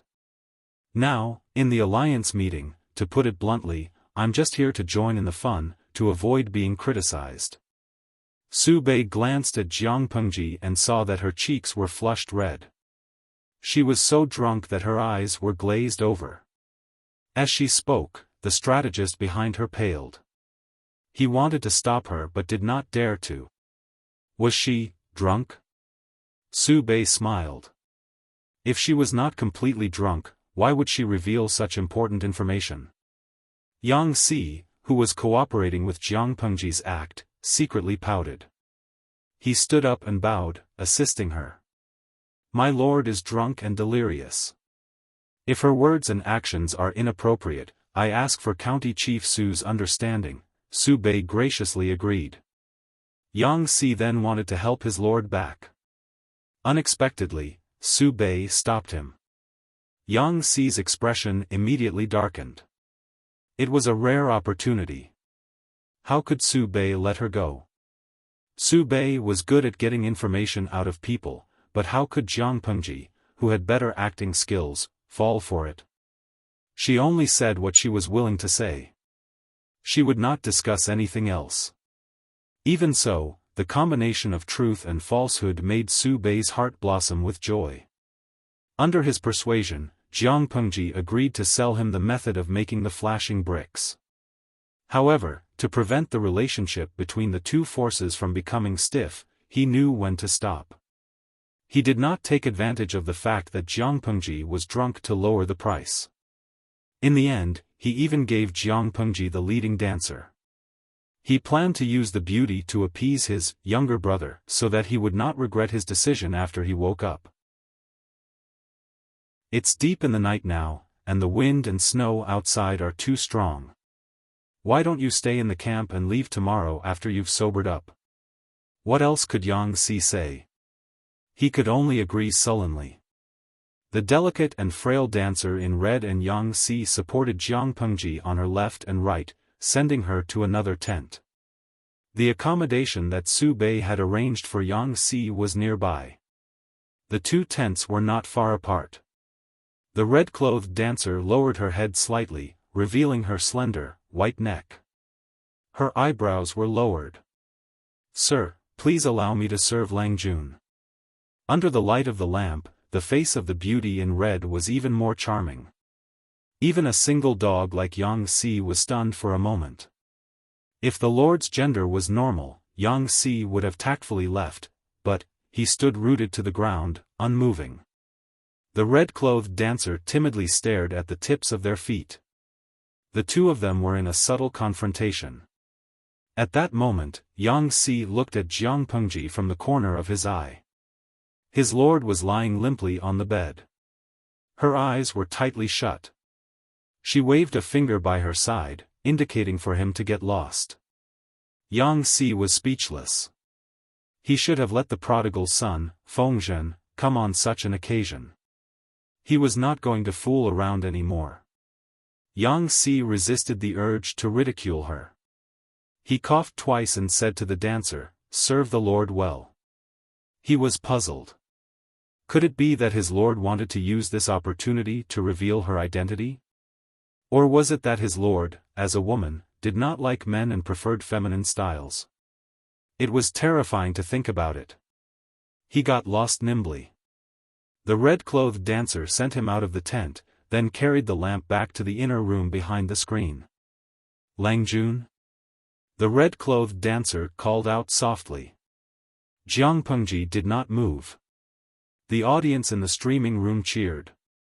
Was there going to be an erotic battle between the two of them? Shenbulai Wazi, I can't take it anymore. Is the streamer going to give us a bonus? Goddess Zaiwo Xia, no way, a lesbian? That's disgusting. I'd rather watch a gay man. Hacker Mosquito Xiang, to the one above, you're even more disgusting. To put it bluntly, a lesbian can't be seen if you dry it. A gay man needs to wipe his shit. Who's more disgusting than the other? Emotions are fair. It has nothing to do with gender. This is the streamer's streaming room. We don't welcome uncultured trash like you. Lo Ciji Lianmeng, to the one above, please calm down. Don't start a fight. The streamer has always valued her privacy. When did she not dress neatly before she started streaming? Do you think she'll stream so that you can watch her fight with a transvestite? You're thinking too much. Based on my many years of following the streaming room, the streamer must be preparing for some big move. Or, there's something wrong with this red-clothed dancer. Old viewers were old viewers after all. As rational fans of the streaming room, they naturally would not be led astray so easily. Lang Jun? As she spoke, the red-clothed dancer took a step closer. She raised her hand and pushed Jiang Pengji. "You're really drunk." Her tone suddenly turned cold. Her originally coquettish, smoky makeup took on a sinister look. At this moment, the audience expressed their shock with exclamation marks. "Damn it! There's something wrong with the dancer. Gui kai guo fengxiu, damn it. This vicious beauty has drawn her sword. Streamer, be careful. Don't pretend to be asleep." The snow-white dagger was unsheathed. With lightning speed, it stabbed toward Jiang Pengji's neck. The dagger slashed across. The snow-white light was like a waterfall. It was dazzling and blinding. The audience in the streaming room was so shocked that they covered their eyes, not daring to look directly at it. The red-clothed dancer could even foresee the scene of Jiang Pengji's neck spurting blood in the next second. However, the scene she expected did not happen. The speed of her attack was so fast that she only managed to stab the pillow on the bed. Her target had already quickly rolled away. Because of her strength, the dagger was deeply embedded in the wooden planks under the heavy mattress. In the instant that the red-clothed dancer was stunned, Jiang Pengji had already kicked her left chest. She did not succeed in dodging. Her soft chest was hit by a huge force. Her entire body flew backward. The bullet screen in the streaming room followed the plot twist. The entire screen was filled with 666 and shocked exclamation marks. Of course, there were also some sporadic bullet screens. Hacker Mosquito Xiangpian, oh my god. At that moment, I felt pain in my chest. Lan Sei Ci, to give a visual description, before the kick, it was protruding. After the kick, it was concave. Mo Qianzue, to the person above, are you trying to make me laugh to death so that you can inherit my flower money? Jiao Mo Miran, what the hell is concave and protruding? The streaming room is indeed full of talents. Indifferent Chujian, ha ha ha. I want to stuff the microphone into the streamer's mouth and interview her about the feeling of that kick. Jiang Pengji looked at the red-clothed dancer with a faint smile. She took the time to send a bullet screen to the audience. Chapter 704. The dancer in red stood up awkwardly and coughed twice with great effort. She flipped the dagger in her hand and aimed it at Jiang Pengji's face. The strength of Jiang Pengji's kick would have shattered a normal person's sternum. On the other hand, this person only had a bruise on the left side of her chest. There was a trace of blood at the corner of her mouth, and her breathing was slightly ragged. Looking at her attack, she didn't seem to be weakened at all. Instead, she was getting more and more courageous. Jiang Pengji was amused to see her like this. Her entire body was full of flaws. How could such a weak person want to assassinate her? Who gave her the courage? Jiang Pengji's eyes turned cold. She slashed the person's wrist with lightning speed and snatched her dagger. The dancer in red did not want to show weakness. Her other hand formed a claw and reached for Jiang Pengji's throat. Jiang Pengji frowned and dodged, but her clothes were too late.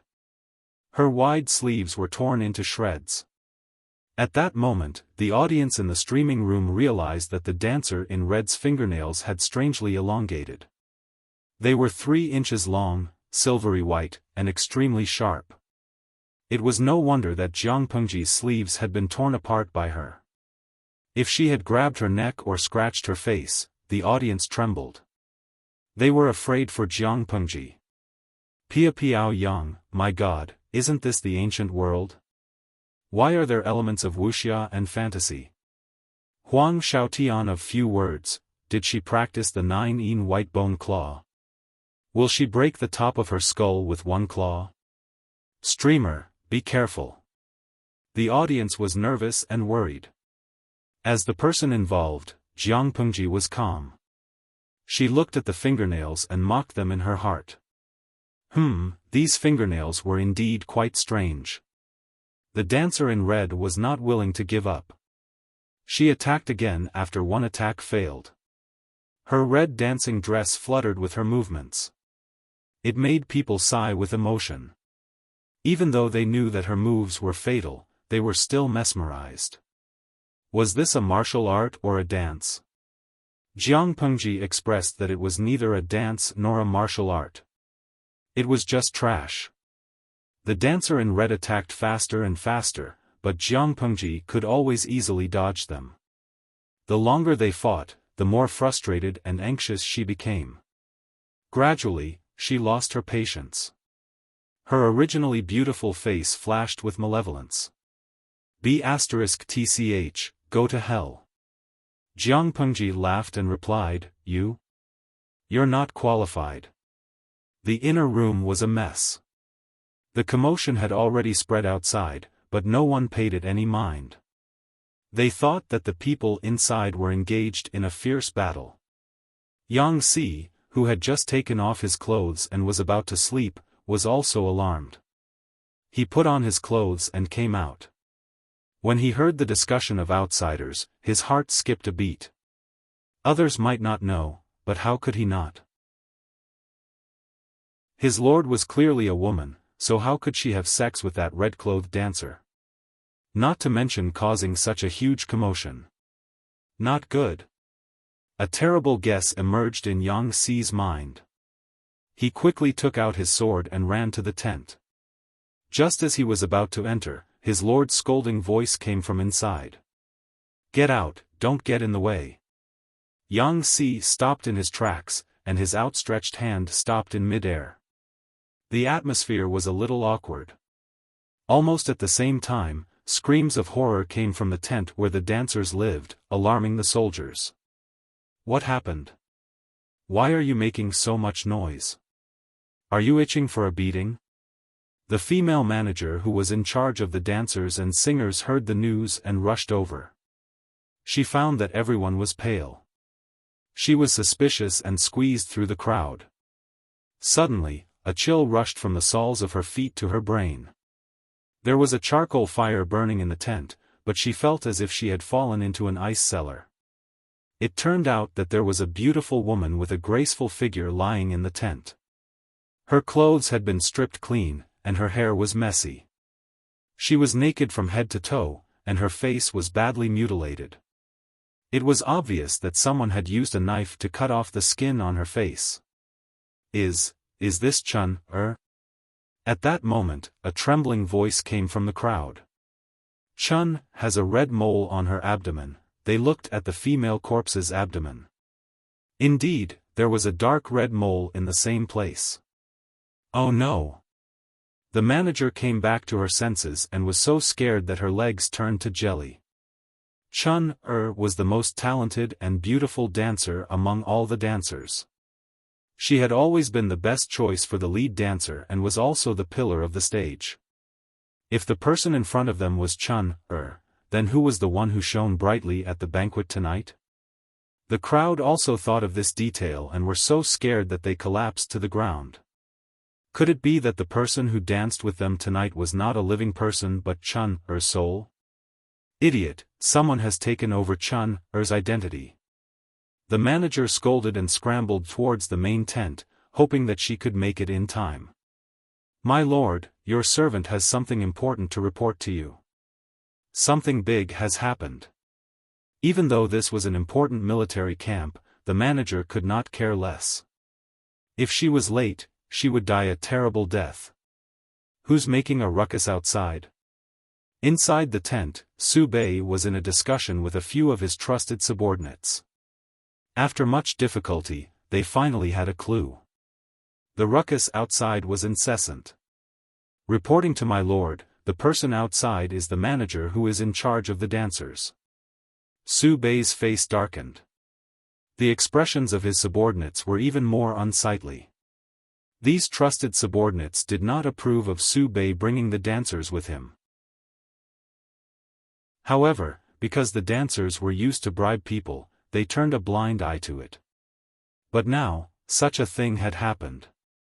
A lowly manager of the dancers actually dared to make a ruckus in the military camp. It was as if she had nothing better to do and was tired of living.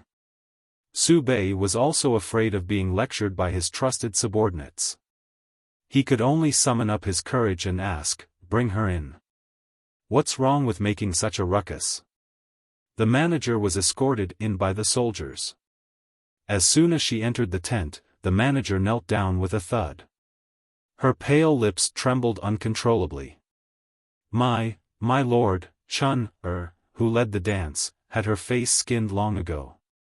She's dead. The Chun, who danced previously, was a fake. Upon hearing this, Su Bei's first reaction was that Lu Shi was so ruthless and cruel. Not only did he kill people, he even skinned their faces. Thinking about it, he felt as if he had fallen into an icehouse. The other trusted subordinates were also scared out of their wits. Lu Shi was in danger. My lord, quickly go and save him. The strategist's heart was strong. He steadied his mind and reacted accordingly. Su Bei could not care about anything else. He immediately brought his sword and went to Jiang Pengji's tent. In the short span of a few breaths, the two of them had exchanged more than 100 blows. Jiang Pengji took her time to probe the other party and confirmed her suspicions. The information had been successfully gathered. There was no need to keep this person alive. She rolled away to avoid the wind from the other party's palm strike. With one hand, she picked up the dagger that had fallen to the ground. The situation was suddenly reversed. I admit that your martial arts skills are not bad. However, external things are still external. If you don't train diligently and have not a shred of actual combat experience, even if you have exceptional martial arts skills, you are still trash.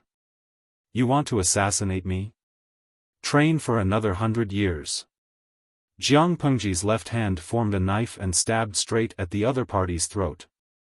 Her speed was so fast that even her afterimage could not be seen. The dancer dressed in red only felt her vision blur. The sound of bones cracking could be heard from her throat. The dagger that was supposed to stab Jiang Pengji had now pierced into her heart from behind. You have the system by your side. You won't die. You're welcome to deliver your head again next time. Before she lost consciousness, she heard Jiang Pengji murmur in her ear. Chapter 705. Jiang Pengji clicked her tongue as she watched her slumped body fall to the ground. She called out, "Come in." Yang Si heard his lord's instructions and immediately entered. In the darkness, he heard his lord say, "Jing Rong, I'll give you a chance to be a martial arts expert. Don't spill the beans later." Yang Si was speechless. My lord, what did he do? He was worried that the other party would be injured, but his lord had pushed the blame onto him. This was ridiculous. However, she was the lord of the little princess. He could only resign himself to his fate as her strategist. Yang Si fumbled in the darkness and lit the bronze lamp. Only then did he see the scene in the room. When he saw the female corpse on the ground, he was so frightened that his hair stood on end. He messed up his clothes, then took off his cloak and rubbed it on the wound on the woman's body. Then he put it back on. The audience in the streaming room watched Yang Si's fake act. They were all dumbfounded. Demon's proud son, my Rong Rong is amazing. Not only can he come up with strategies, but he can also help my lord clean up messes. Rotten cat Bagua, ha ha ha, what the hell is Rong Rong? My name is Yang Jing Rong. A nickname is also very good. Yang Si hastily made up his clothes. The sound of messy footsteps could be heard from outside. There was also the sound of armor clashing. Yang Si glared at Jiang Pengji, who was pretending to be asleep. He carried his blood-stained sword out of the tent. Autu, lighting crew in position. Cameraman in position. Actors in position. Prepare the microphones. Rong Rong, begin your performance. Yang Si panted heavily. He glared fiercely at the group of people who had rushed over. He was filled with righteous indignation and wanted to gain the upper hand by making a show of strength. What a great chief of Zhe County! My lord trusted you and called you a brother. How dare you use such despicable methods? Su Bei felt extremely wronged. However, if mud fell into his pants, it would be shit even if it wasn't. He did not explain immediately. Instead, he was concerned about Jiang Pengji's situation. If Lu Shi was assassinated, his life would be over. Master, I, Su Bei, am a man of indomitable spirit. How could I do such a despicable thing? If you insist on accusing me of a crime, I will not argue with you. But the most important thing now is my brother's safety. Please let me in to see my brother. When Su Bei saw that Yang Si's face was only filled with rage and not sorrow, he heaved a sigh of relief. This at least proved that Lu Shi was still alive and had not died in his territory. Yang Si confronted them for a while, but in the end, he reluctantly stepped aside and let them enter the tent. With the bright light, everything inside the tent was revealed to them. A female corpse lay by the side of the bed. The person they were worried about was sleeping soundly. Her entire body reeked of alcohol and her cheeks were flushed red. Su Bei's heart finally calmed down. Only then did he have time to pay attention to the female corpse. The generals who had rushed over after hearing the news all sucked in a breath of cold air. It turned out that the female corpse's throat had been twisted and shattered, and there was a dagger in her back, piercing through her front and back. His attacks were truly ruthless. Yang Si lowered his eyes and snorted coldly. His back was as straight as a pine tree growing on the summit of a mountain. He said, "If it weren't for the fact that my lord still has some consciousness and delayed for a while until I arrived, I'm afraid that everything would be too late." If County Governor Su did not give an explanation, he would not let this matter rest so easily. The dancer you gave to my lord was raised by your residents. How did she become an assassin who tried to kill my lord? She almost caused my lord to lose his life. Su Bei hurriedly explained in an attempt to clear his name. Mister, please don't be angry. This matter was caused by a scoundrel. I definitely did not hire a killer. Mister, please come over and take a look. Look at this person's face, there's a layer of human skin on it. To tell you the truth, the manager of the dance troupe discovered that the dancer had been killed and her face had been peeled off. Only then did he realize that it was a trap. When I found out about this, I hurriedly brought people over to rescue him. Fortunately, Mister's martial arts are excellent and you finally killed the scoundrel and saved my brother. Yang Si's heart skipped a beat.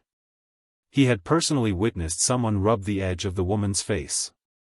Indeed, a layer of human skin had been rubbed off. Huang Xiaotian of few words, oh my god, there's actually such a thing.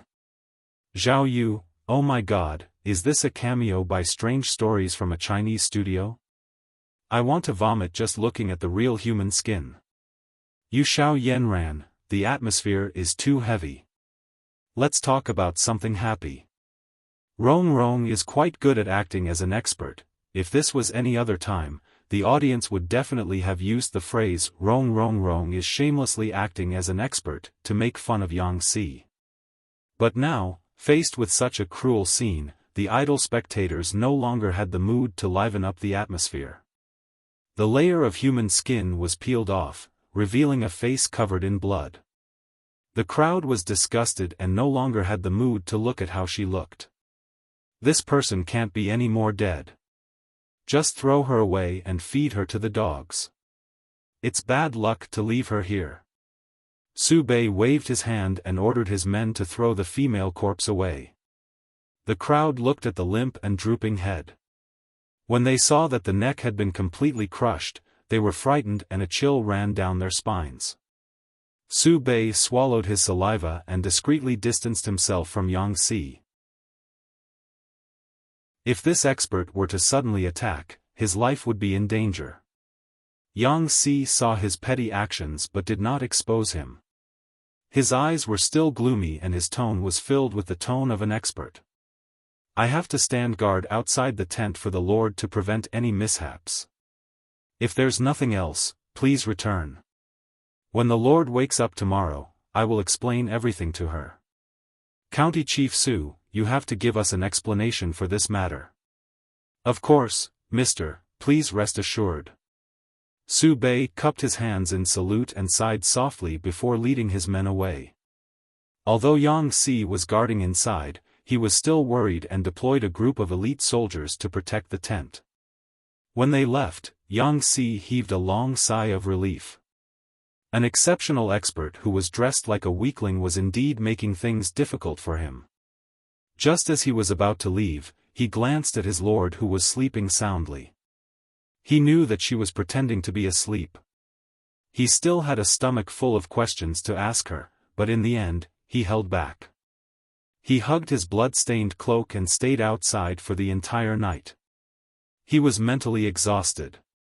Coupled with his good schedule, he quickly fell asleep. In a trance, Yang Si felt as if his body was covered by another layer of something. Initially, it was a little cold, but then it became warm. Jiang Pengji's eyes flashed with coldness. Like a wisp of smoke, her figure was faintly discernible. She twisted and turned, staying in the blind spot of the patrolling guards. Without alerting anyone, she left the campsite and ran in a certain direction.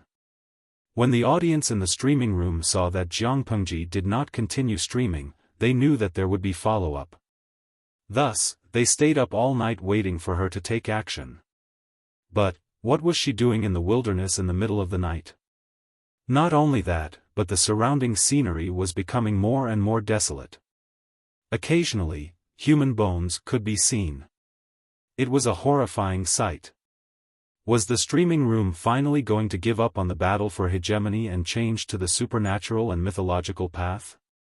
Reality proved that the audience was overthinking things.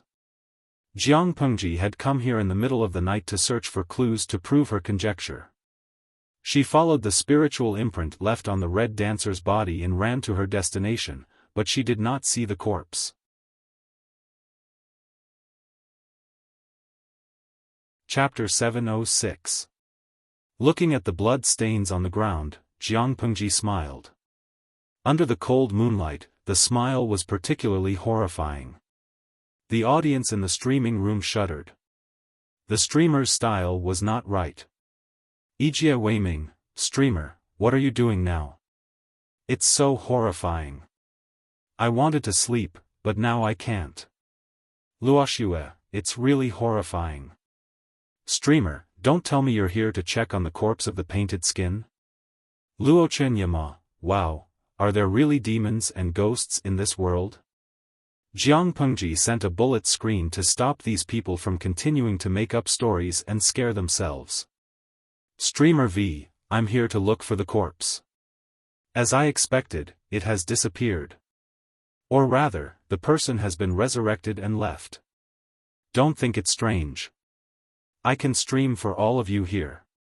Why can't the time traveler have a powerful cheat? However, that person's rank is not high. She failed to assassinate me and even suffered a loss at my hands. Jiang Pengji could have killed the red dancer in one move, but she did not do so. Instead, she stalled for time to test the waters. Apart from this, she played an evil trick and did something else. She infused her mental strength into the other party's body and imprisoned the system that was lurking in the woman's body. If she killed the red dancer, the system would give up on the time traveler and return to its original body. This would cause trouble for Jiang Pengji. After all, it was not time to close the net. She did not want to go against the main system, therefore, she forcefully bound the system to the body so that the system could not leave the body. The system's only choice was to spend a huge amount of popularity points to repair the female corpse and let the time traveler come back to life. She came out late at night to check if the time traveler came back to life. Sure enough, everything was going according to her plan. Jiang Pengji got up and left the mass grave. On the way back, she mercilessly mocked the system that was imprisoned in her mind. "That's your brother. You're so stupid." The system flew into a rage out of humiliation and revealed its true nature. "Jiang Pengji, you'll die a horrible death. A scholar could be killed but not humiliated." This woman had humiliated it time and time again. The system hated her to the core. Jiang Pengji squinted her eyes. "Alright, I'll wait. Let's see who will toy with who to death." According to her speculation, the two hosts of the subsystem could see each other's live stream screen when they opened a live stream. During the banquet, she had been staring intently at the red-robed dancer's comments, and the contents of those comments had greatly broadened her horizons. She thought she was dirty enough, but she had never seen the entire bullet screen filled with pornographic content. There were even people who used words to simulate a disharmonious scene on the bullet screen. It was like a scene of excessive glue, unbearable to look at. How could this be considered a proper live broadcast room? It could practically be an A, B, C/V. Jiang Pengji had observed that the dancer dressed in red was unlikely to be able to see her screen. After thinking about it carefully, she deduced the reason behind it. The two subsystems each had two channels, receiving and sending messages. Jiang Pengji restricted the subsystem, so the streaming system could only receive messages and not send them out. She could receive the live stream interface presented by another subsystem, but the other party couldn't receive the information here. In other words, if her main system also started a live broadcast, she would be able to easily capture the other party. However, she did not believe a single word that the system said. Who knew if the system itself was a live broadcast system, or some other system? Jiang Pengji returned to the campsite under the moonlight. At that moment, the sky had already begun to brighten, and there were streaks of white light. As for where the red-robed dancer had gone, reality proved that Jiang Pengji's guess was correct. She had been resurrected. Rewinding time back a few hours, the red-robed dancer's neck had been crushed by Jiang Pengji, and her heart had been pierced by a dagger. She could not be more dead than she was. She was in a daze, and she felt her body being pulled into the portable space of the system by a huge force. Her soul appeared in the brightly lit living room of the villa. The lingering fear of death terrified her. She hugged her legs and curled up on the sofa of the villa, wailing loudly. After a while, she sobbed and asked the system. "System, am I already dead?" The system's voice was sinister, and it carried a murderous intent that the red-robed dancer had never encountered before. "Dead?" She subconsciously shivered. "Can I still be resurrected? I still have points of popularity. I don't want to die." 1 billion. The system spat out two words coldly. The red-robed dancer's expression froze. It was just restoring her physical body and resurrecting her, yet it required 1 billion points of popularity? Why is it so expensive? She felt a little more confident. 1 billion? How can I earn that much? The system's voice was full of anger. It's always been this price. It's fine if you don't want to resurrect. No one is forcing you. One could tell that the system was in a very bad mood just by listening to its voice, but the red-robed dancer did not know what was going on. She felt wronged. Of course, she did not know what was going on. After discovering Jiang Pengji's strength, the system wanted to get rid of its current host and run for its life. How could it have known that the woman would be so treacherous? She actually used underhanded methods to bind it to the stupid woman in front of it. From now on, unless Jiang Pengji's spirit died or she released the host, the system would be bound to this body. It would not be able to temporarily leave the host and send messages to the main system. Even if it wanted to escape, it would not be able to. What the F***ck? It was not difficult for it to imagine how the other system was treated. The red-robed dancer wanted to be stubborn for a while longer, but she did not want to be trapped in the system space for the rest of her life. It was too lonely, and she could not bear it. Therefore, it was better for her to give in first. 1 billion. But I don't have that many points right now. In order to rush here from Zhongzhou as soon as possible, I spent all my popularity points to exchange for the deity's 1,000 miles talisman. You know best how many points I have in my account. The red-robed dancer still wanted to act pitiful and quibble a little. The system was rather easy to talk to. It gave the red-robed dancer two choices. Pay in installments or overdraft. Choose one. I'm reminding you to make your choice as soon as possible. Otherwise, if your corpse is completely destroyed, you won't be able to resurrect. The system was not a good person. Whether it was installments or overdraft, the red-robed dancer would have to bear a large portion of the interest. Faced with such a tyrannical condition, she refused in her heart, but she had no choice but to grit her teeth and agree. The system laughed mockingly. Who asked you to be so stupid? I originally wanted you to use the level 9 loyalty talisman, but you were too greedy and wanted to assassinate. The red-robed dancer was already feeling very aggrieved, and now she was being mocked by the system. She was so angry that her internal organs were about to move. She had snuck into the dance troupe to use the level 9 loyalty talisman on Jiang Pengji, but she had not expected Jiang Pengji to be so drunk.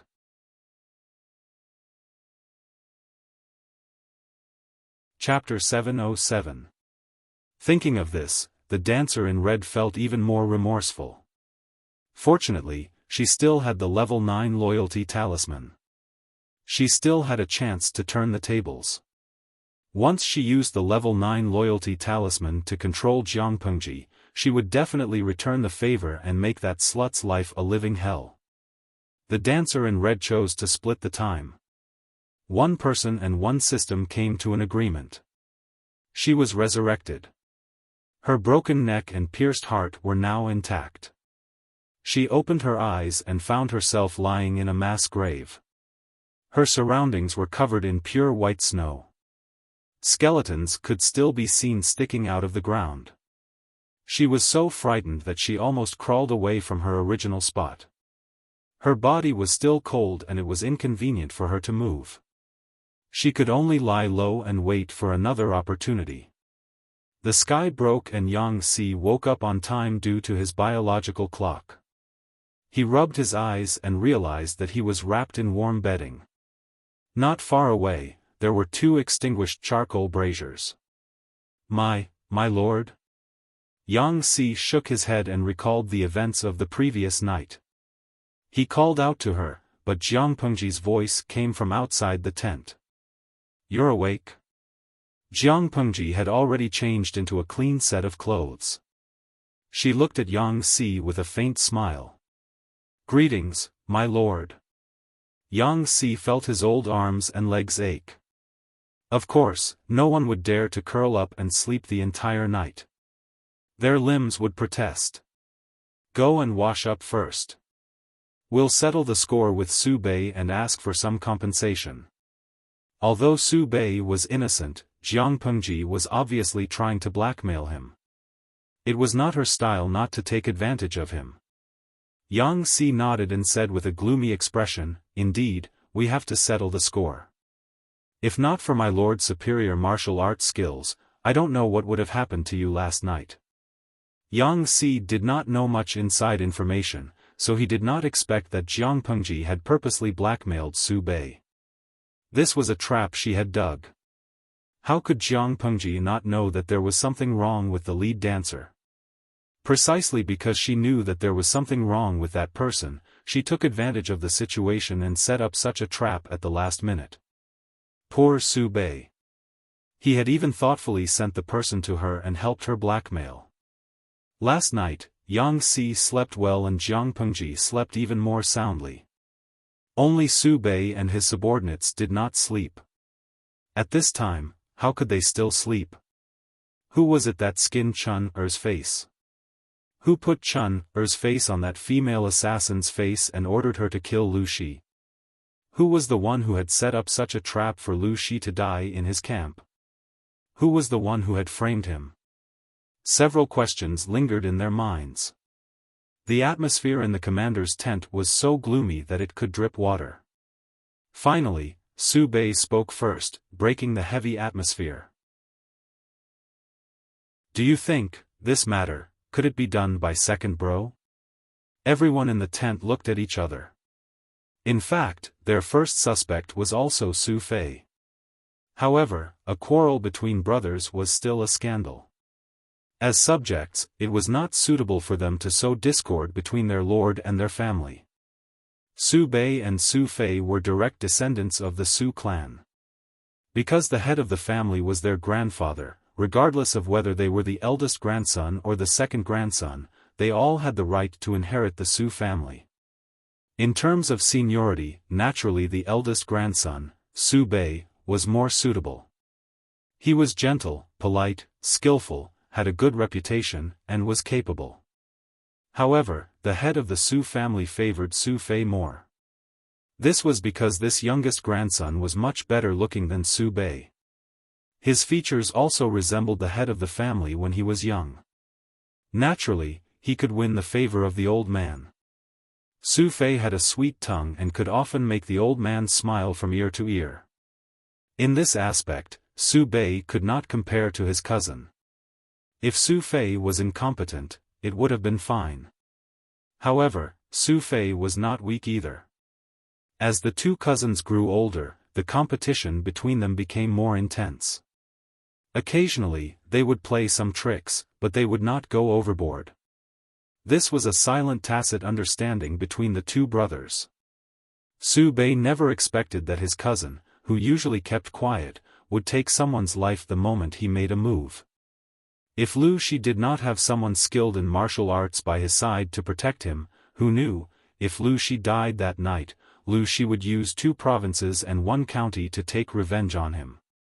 If this scheme succeeded, to appease Lu Shi's anger, the Su family would probably abandon him and throw him out to be dealt with by Lu Shi. This would be considered an explanation to Lu Shi. Thinking about this, Su Bei could not help but shudder. What a vicious scheme. Other than Su Fei, he could not think of a second suspect.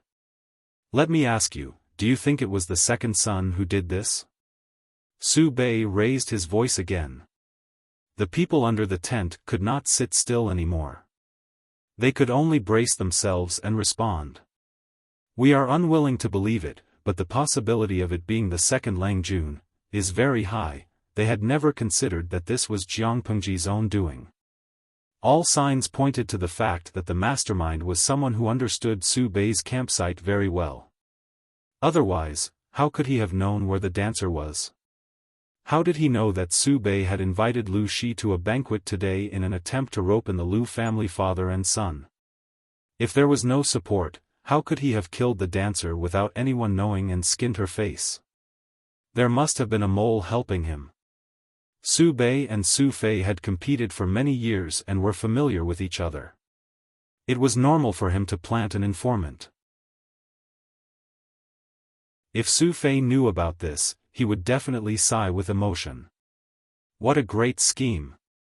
Su Bei closed his eyes in agony. He and Su Fei had competed for many years, but they were still brothers. They had never thought of killing each other. Today, this cousin of his had suddenly stabbed him in the back and had truly hurt Su Bei. However, he did not have the time to grieve and mourn for the lost brotherhood. The most important thing now was to stabilize Lu Shi and improve the relationship between the two factions. Even if it could not be restored to its original state, they could not become enemies. At the very least, they could not let the second son take advantage of them. Su Bei's goal was to be the chief of the alliance. If he angered the father and son of the Lu family, they would turn around and help the second son, Su Fei. He would suffer a great loss. Everyone discussed for the entire night and came up with many ways to remedy the situation. Su Bei was like a prisoner awaiting his trial, anxiously awaiting the final outcome. They did not sleep the entire night, but Jiang Pengji slept soundly. After breakfast, she brought Yang Si along to visit Su Bei. Worthy younger brother. When Su Bei saw Jiang Pengji, it was as if he had seen a close relative. That call gave one goosebumps. Brother Su. Compared to the enthusiasm from last night, Jiang Pengji's attitude today was rather cold. Su Bei did not feel awkward. He said, I heard that you were attacked by an assassin last night. Does my worthy younger brother know who did it? Jiang Pengji laughed coldly. I was attacked in Brother Su's camp. The assassin was a dancer arranged by Brother Su. I should be asking Brother Su about this matter. She was indeed angry. Su Bei sighed to himself. Last night's incident was a trap set up by a scoundrel. As an elder brother, we hit it off well at first sight. Why would I want to harm you? Su Bei spoke earnestly, but he did not reveal who the mastermind was. Instead, he called a few people over. They were all witnesses. The scoundrel was ruthless. He skinned a stranger's face and disguised her as a dancer in an attempt to assassinate my worthy younger brother. This matter is indeed my fault. I should not have arranged this for you, Sai. Jiang Pengji's expression was hesitant. Her heart wavered. Su Bei persisted and analyzed the situation in detail. If Lu Shi died here, he would be the first unlucky person. Why would he dig his own grave? Chapter 708. When Su Bei heard this, he was delighted. He knew that there was still a chance to turn the situation around. With an ashamed expression, he said, I am truly incompetent. Not only did I frighten you, but I am also worried about me. Brother Su, don't belittle yourself. If you are so incompetent, wouldn't I be useless? When Jiang Pengji said this, the tense atmosphere in the commander's tent became more cheerful and relaxed. Su Bei immediately led her to her seat. However, can Brother Su tell me who the mastermind is? When Jiang Pengji said this, a cold glint flashed across her eyes. Her tone was icy. Regardless of whether it was directed at me or if I was implicated, if it wasn't for my good luck last night, I would have been reincarnated by the King of Hell.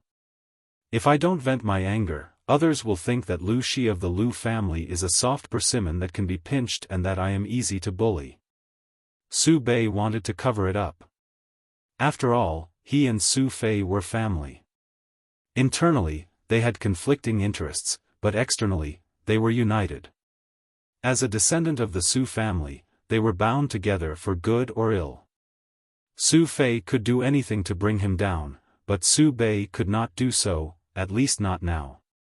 However, in the face of Jiang Pengji's repeated probing and questioning, Su Bei could only divulge a few words so as not to destroy their recently improved relationship. Actually, regarding the villain behind this, I have yet to confirm it. I only have a suspect. Su Bei's expression was ugly. He deliberated and said, I am ashamed to say this, but this person is my cousin. Currently, there is no solid evidence, so I cannot convict him. Don't worry, brother. Give me some time and I will definitely get to the bottom of this matter and give you an explanation. If Su Fei did it, I will not be biased. Jiang Pengji listened expressionlessly. Brother Su's cousin, Su Fei? Isn't that your closest relative? How could it be?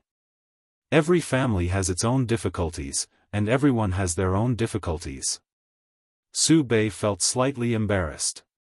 Brothers fighting each other was not good news. It was also a manifestation of the family's restlessness and poor upbringing. Su Fei and I have been fighting for many years. It is no secret that we are not on good terms. Our family's misfortune is shameful. Brother, I have made a fool out of myself. Actually, I've known Su Fei for many years, so it's hard for me to draw a conclusion about the truth of this matter. Even though Su Bei had already convicted Su Fei in his heart, he could not say it out loud. He could only obscure the main point. Jiang Pengji nodded obediently and said expectantly, "Then I will wait for your news." Seeing that she was so obedient and easy to talk to, Su Bei heaved a long sigh in his heart. He was such a gullible youth, so why was his cousin so not cute? Su Bei then set up a banquet to entertain Jiang Pengji, providing her with delicious food and drinks. Jiang Pengji was almost done eating when she suddenly remembered Yang Xi's instructions.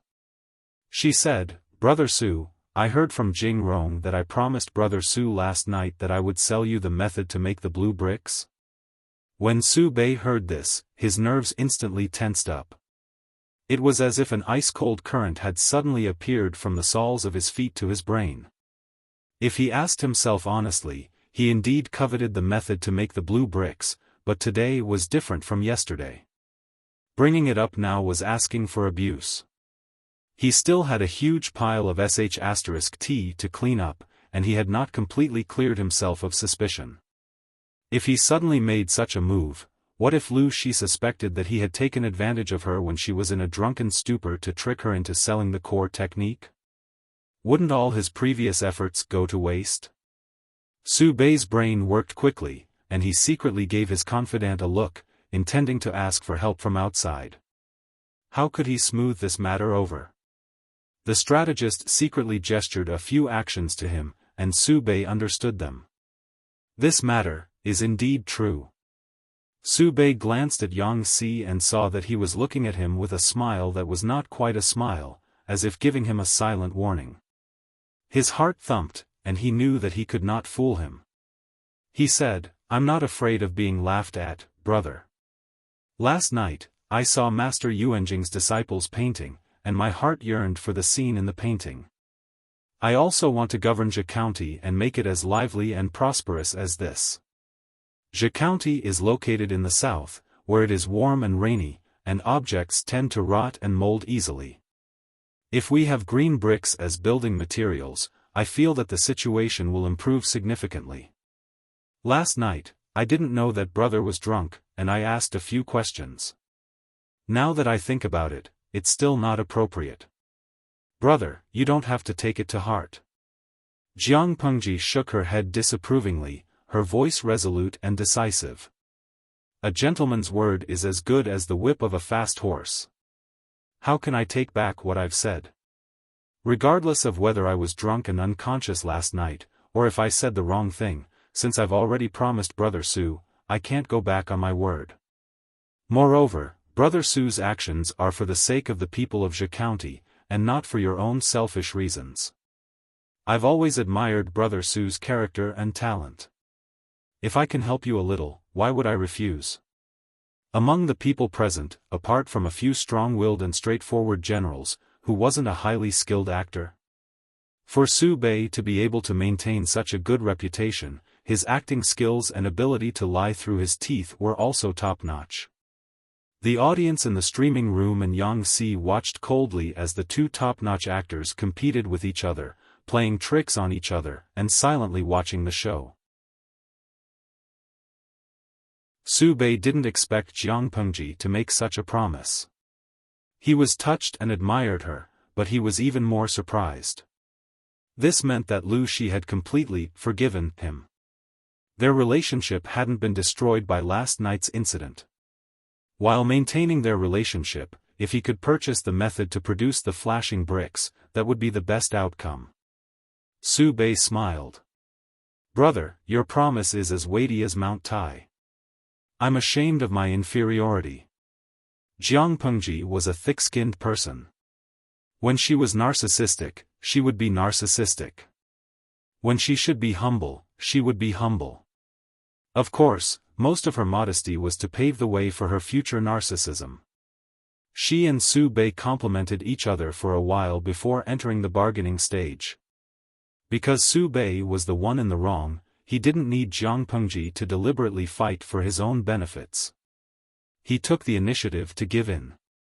It wasn't easy to set a price for a technique, but Su Bei was a wealthy man. His strategist wasn't short-sighted, so he set a decent price for the flashing bricks. However, Jiang Pengji was a black-hearted person.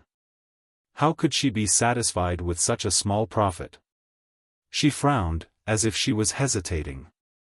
Su Bei thought she wasn't satisfied with the price, so he asked, "Brother, what do you think of the price?" "Brother Su thinks highly of me. Naturally, I won't be ungrateful. It's just that." Jiang Pengji wanted to say something, but she stopped. She only said half of it and hid half of it. She really had an obsessive-compulsive disorder. Su Bei hurriedly asked. Only then did Jiang Pengji reveal her intentions hesitantly. She wore a penitent expression that said, "I'm guilty, I'm too greedy."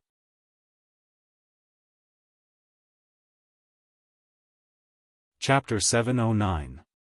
If her acting skills were slightly worse, it would be considered a clumsy performance. But would Jiang Pengji's acting skills be bad? Thus, she successfully portrayed herself as a righteous gentleman who cherished the world and had gone astray for a moment.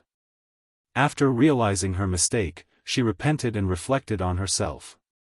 Even though Yang Si was used to seeing his lord's acting skills, he was about to be led into the ditch by her. She was simply a drama queen. The idle viewers in the streaming room queued up to give Jiang Pengji likes, sending countless, 666, comments. Huang Xiaotian, a man of few words, I seem to have seen a walking drama queen. With the streamer's acting skills, the judges must be blind if she doesn't win an Oscar. Midnight Epilepsy, a man of few words, her tricks are too profound. I suddenly feel sorry for Su Bei. He met a peak drama queen and was almost fooled. Feng Wu, Su Bei and the streamer, this is a showdown between two 10,000-year-old drama queens. I suddenly thought of a joke. If it's a fight for hegemony, the feudal lords will rise together. The lords of every faction will surely be drama queens. If these drama queens were to gather together and have them act together, whoever has the most profound tricks will survive until the end. Ha ha ha, I think our streamer will definitely defeat everyone in seconds. With the support of the idol buff, Jiang Pengji successfully trapped Su Bei. Su Bei was unaware of the impending danger and continued to tease Jiang Pengji with a smile. My worthy brother, you were trying to persuade me just now. Why are you remorseful now? Everyone makes mistakes. What's more, my worthy brother's actions aren't wrong. I've never heard of an item like the flashing brick. My worthy brother must have put in a lot of effort to create it. Even blood brothers have clear accounts. It's only right and proper for me to purchase it from my worthy brother. If you don't accept it, I won't comply. Jiang Pengji pondered for a while and finally opened her mouth hesitantly. Brother Su's words make sense. An item like the flashing brick that benefits the people shouldn't be owned by just one or two families. If we monopolize it, it would seem narrow-minded. Since Brother Su wants to buy the method to create the flashing brick, it must be valuable. I have an idea, but I'm not sure if it's feasible. Why don't we lower the price and sell it to a few more families? Not only can we promote it, but we can also earn some money to subsidize our family. She said the first few words shyly, as if she was guilty of her own thoughts, but the last sentence was mischievous. Su Bei smiled at first, but soon after, he seriously considered her words. Because of Jiang Pengji's previous performance, he did not think that she was acting. Instead, he felt that she was noble and had a benevolent heart. If it were someone else, they would definitely try their best to squeeze out all the benefits they could, but Lu Shi did the exact opposite. Who would see a profiteer give away the money he had earned? Su Bei thought to himself that if they were in a time of peace and prosperity, it would be a blessing for the people to have such officials. He had always wanted to find a chance to leave and improve his relationship with Lu. He had always been looking for an opportunity to leave a good impression on her and get closer to her. Now that there was a ready-made opportunity in front of him, he would not miss it. He said, "Brother, if you don't mind me being a busybody, why don't you lend me that painting scroll first?" Brother asked, Jiang was, brother. Lu, I, Bei. I brother Jiang. And I, has Wang Long Jiang, I saying, I. I don't have much else, but I have built up some connections. Su Bei's tone carried a tinge of pride. From what I can see, your shy personality is not suitable for this kind of work. If younger brother trusts me, I will definitely handle this matter properly for you. Jiang Pengji was startled. She only regained her composure after a while. She understood Su Bei's meaning. How can I accept this? She was so happy that she almost bit her tongue. She spoke incoherently, Brother Su, you are willing to do so much for me. All the more I cannot accept your money. How about this, I am willing to give you the technique to make the flashing bricks for free. Before she could finish her sentence, Su Bei interrupted her. Blood brothers should settle accounts clearly. Although we are not related by blood, we feel like old friends at first sight. We are like brothers. How can I take advantage of you? He had to give her money, and he even gave her quite a bit. However, whether the money was to be used to purchase the technique or to compensate for the mental damage she had suffered last night, it was up to the benevolent to see. After breakfast, Jiang Pengji brought along Yang Si, her personal guards, and a contract with Su Bei's official and private seal. She wrapped her bag and slowly left. Yang Si was speechless. Watching the whole process, he felt that his value as a strategist was reduced to a backdrop. He was not even comparable to a salted fish. I'm so tired. I feel like I'm tongue-tied when I speak in such a genteel manner. Jiang Pengji tightened her rabbit fur cloak to block out the cold wind. She then rubbed her stiff cheeks. Acting was really tiring. Yang Si frowned. My lord, will Su Bei and the rest really fall for it? Jiang Pengji thought about it. It's hard to say in the future, but at least they've fallen for it now. However, there is no perfect plan in this world. If I'm discovered, then so be it. What's there to be afraid of? Even if they discover something, my crime is merely taking advantage of the situation. At most, I'll add another crime of using Su Bei. Both crimes are harmless. If we carefully consider it, they won't have much to lose. However, I was almost assassinated in their camp. This is an ironclad fact. To them, it's better for me to be alive than dead. If I die, they will be finished too. Therefore, even if they were unwilling to accept it, they still had to swallow their anger. Who would dare to shed all pretense of cordiality? This is indeed the case. Yang Si recalled the scene from last night and asked, was that assassin really Su Fei's doing? If it was really Su Fei's doing, then the estrangement between the Su brothers was deeper than anyone could imagine. Jiang Pengji glanced at Yang Si and asked him in reply. Do you think this is Su Fei's doing? Yang Si shook his head. I don't think so. Su Fei has no motive. Su Fei was indeed the most suspicious, but from Yang Si's point of view, Su Fei had no motive. Why did he say so? One of the main reasons the Su brothers could become powerful figures in the alliance army was that they had a total of 100,000 troops. If their relationship broke down and they went their separate ways, each of them would only have 50,000 troops in their hands. They wouldn't be as much of a threat. The Su brothers' interests were tied together. There were conflicts of interest, but there were also areas where they helped each other. They were bound together for good or for ill. If one of them fell, the other wouldn't be able to gain any benefits. Su Fei assassinated Lu Shi and then framed Su Bei? This was obviously a stupid move that would kill 1,000 enemies while sacrificing 800 men. However, if this matter wasn't done by Su Fei, Yang Si really couldn't think of any other suspects. Unless, Yang Si shifted his gaze to his lord. Could it be that this assassination was directed and acted by the lord herself? No. Impossible. Yang Si had just come up with this idea, but it was immediately extinguished by him. The loophole in this conjecture was far greater than Su Fei's.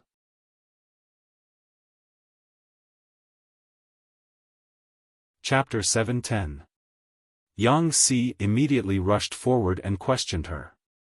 My lord, you already know who the mastermind is? Why did they do this? Why did they want to assassinate my lord? For what reason? Jiang Pengji laughed coldly and said, this assassination wasn't to frame Su Bei or Su Fei. This assassin is only targeting your lord. The assassin's target is me, not anyone else. He has never targeted anyone else. Su Bei and Su Fei were caught in an undeserved calamity. Who asked them to be so unlucky and coincidentally bump into me? Speaking of which, the assassin's training was too poor. He was not proficient in martial arts. With such little ability, he actually had the courage to assassinate me? What a waste of my time. Yang Si had never expected that the assassin was actually targeting his lord. Could it be the lord's enemy? Thinking of this, he panicked. This matter, should I report it to the old master? The enemy was in the dark while they were out in the open. It was impossible to guard against them. If he informed Lu Shi, it would be safer. No need, I can handle it. If I tell my father about this, it'll just be adding another person to worry about me. Yang Si sighed and repeatedly reminded her, my lord, don't force yourself. Safety is the most important thing. I know.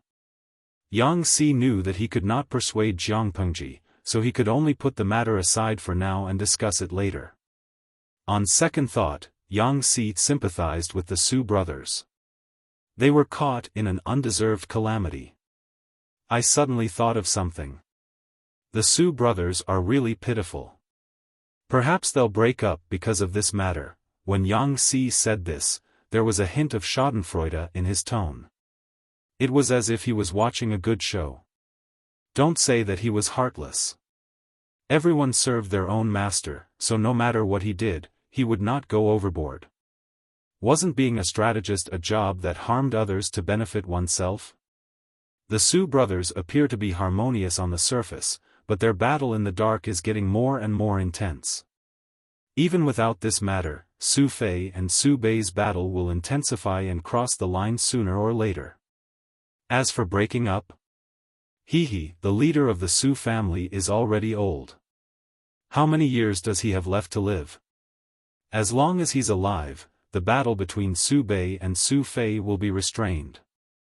If he dies and the Su family hasn't chosen a worthy successor, these two cousins will definitely fight until the world is turned upside down. Jiang Pengji analyzed the situation calmly and added, the Su family has a rich heritage. They may be our future enemy. Now that there was a chance to step on them, it would be a pity to miss it. Your master is very clear about public and private matters. Even if we have a good personal relationship, we can't be careless about official matters. Although she had a good, personal relationship with Su Bei, she still had to step on him when it came to official business. Yang Si's mind raced as he asked, then in the alliance meeting, are we still supporting Su Bei? Jiang Pengji smiled and turned her head. Of course I support you. Your lord's words carry enormous weight. I won't break my promise easily. For the salted fish party, it didn't matter who they supported. If supporting Su Bei could maximize her benefits, why wouldn't she support him? The Allied camp stretched for more than 200 miles. It was a magnificent sight. The flags fluttered in the cold wind. Jiang Pengji kept a low profile as she returned to the campsite. She was still thinking about all sorts of things. I heard that someone tried to assassinate the Lord last night. Are you injured? Hearing that Jiang Pengji had returned, Fengzhen hurried over. Seeing that she was safe and sound, his anxious expression eased slightly. Jiang Pengji dismounted from her horse. She threw Little White's reins to her personal guard and faced Fengzhen. I forgot to bring you wine. Don't be angry. Fengzhen was stunned. After a while, he understood the meaning behind Jiang Pengji's words. He almost choked with anger. Why was she still concerned about wine at this time? Don't worry, I'm not injured. I've gained a lot from this trip. I'll tell you in detail when we return to the tent. Jiang Pengji walked towards the tent as she spoke. Halfway through, she thought of something and turned to ask Fengzhen, you just received news that I was attacked last night? Fengzhen replied, yes. I was just about to rush over to Su Bei's campsite. I didn't expect you to return first. Jiang Pengji thought about it and knew that Su Bei had blocked the news. If the news was leaked before the matter was resolved and the big boss, Lu Shi, came, Su Bei wouldn't be able to handle it. Send someone to send a message to my father. Tell him that I've returned safely. The assassin didn't hurt me last night. Tell him not to worry. Fengzhen bowed and turned to summon a soldier. He asked the soldier to pass the news to Lu Shi, who was near the campsite, so that he wouldn't be worried. When Lu Shi received the message from the messenger, his heart that had been hanging in the air finally settled down. His brows relaxed slightly. He waved his hand at the messenger and said, "Go and receive your reward." His daughter had been saved from danger. Indeed, he should reward the messenger. Lu Shi glanced at the sky outside the tent. He frowned so deeply that his brows almost formed a knot. He knew more inside information than Yang Si. Naturally, he knew that the assassination wasn't aimed at the Su brothers. It was obviously aimed at Jiang Pengji. It's good that she's safe. Min, if your spirit is still here, you must protect her well. Lu Shi rubbed his hands together to generate heat. He let out a long sigh. His breath formed a white mist that drifted into the air. If there was anyone in the world who hated the father and son to the bone, he couldn't think of a second person besides that woman. Could it be that that stupid woman has finally come to her senses and knows Emperor Chen's identity? It's been so many years, yet she only found out. Ha! Lu Shi mocked in a low voice. He mumbled to himself, his voice so low that it was almost inaudible. It's a pity that she was still one step too late. The current Lanting is no longer a doll that can be squeezed by anyone. The corners of his lips curled into a faint smile. Even his gaze seemed to become gentle and profound, as if he could see another world. Min, wait a little longer. When Lanting reaches that position, your husband's wish will be fulfilled. Our family will have a complete reunion. It wasn't clear whether these words were meant for his own family or for someone who had already passed away. 2 flowers bloomed, one on each side. Su Bei volunteered to help and contacted a number of allied forces. This action made Su Bei's old rival, Su Fei, feel uneasy. He received a report from his informant, Lu Shi's son, Lu Shi, had been attacked by an assassin in Su Bei's tent last night. Upon hearing this news, his first reaction was happiness. Su Bei was going to be in big trouble. However, after the analysis of his tents, Su Fei broke out in a cold sweat. His emotions were in a mess, and he didn't know what to do. Lu Shi had been attacked by an assassin. It would have been fine if he had died. However, he had been attacked by an assassin and didn't die. Who was the biggest suspect? Needless to say, this flying pot from the sky was directly pinned on Su Fei. Even if he had 100 mouths, he wouldn't be able to clear his name. If Su Bei fell, he would benefit the most. Hence, he had a motive to be a suspect. He had to bear the blame even if he didn't want to. However, it was the same problem. Standing in Su Fei's position, he felt that this was a self-directed play by his cousin, Su Bei. Su Bei, that hypocrite, is really hateful. He framed me for no reason. What a good show of a thief crying thief. When Su Fei received this news, he was so angry that smoke was coming out of his head.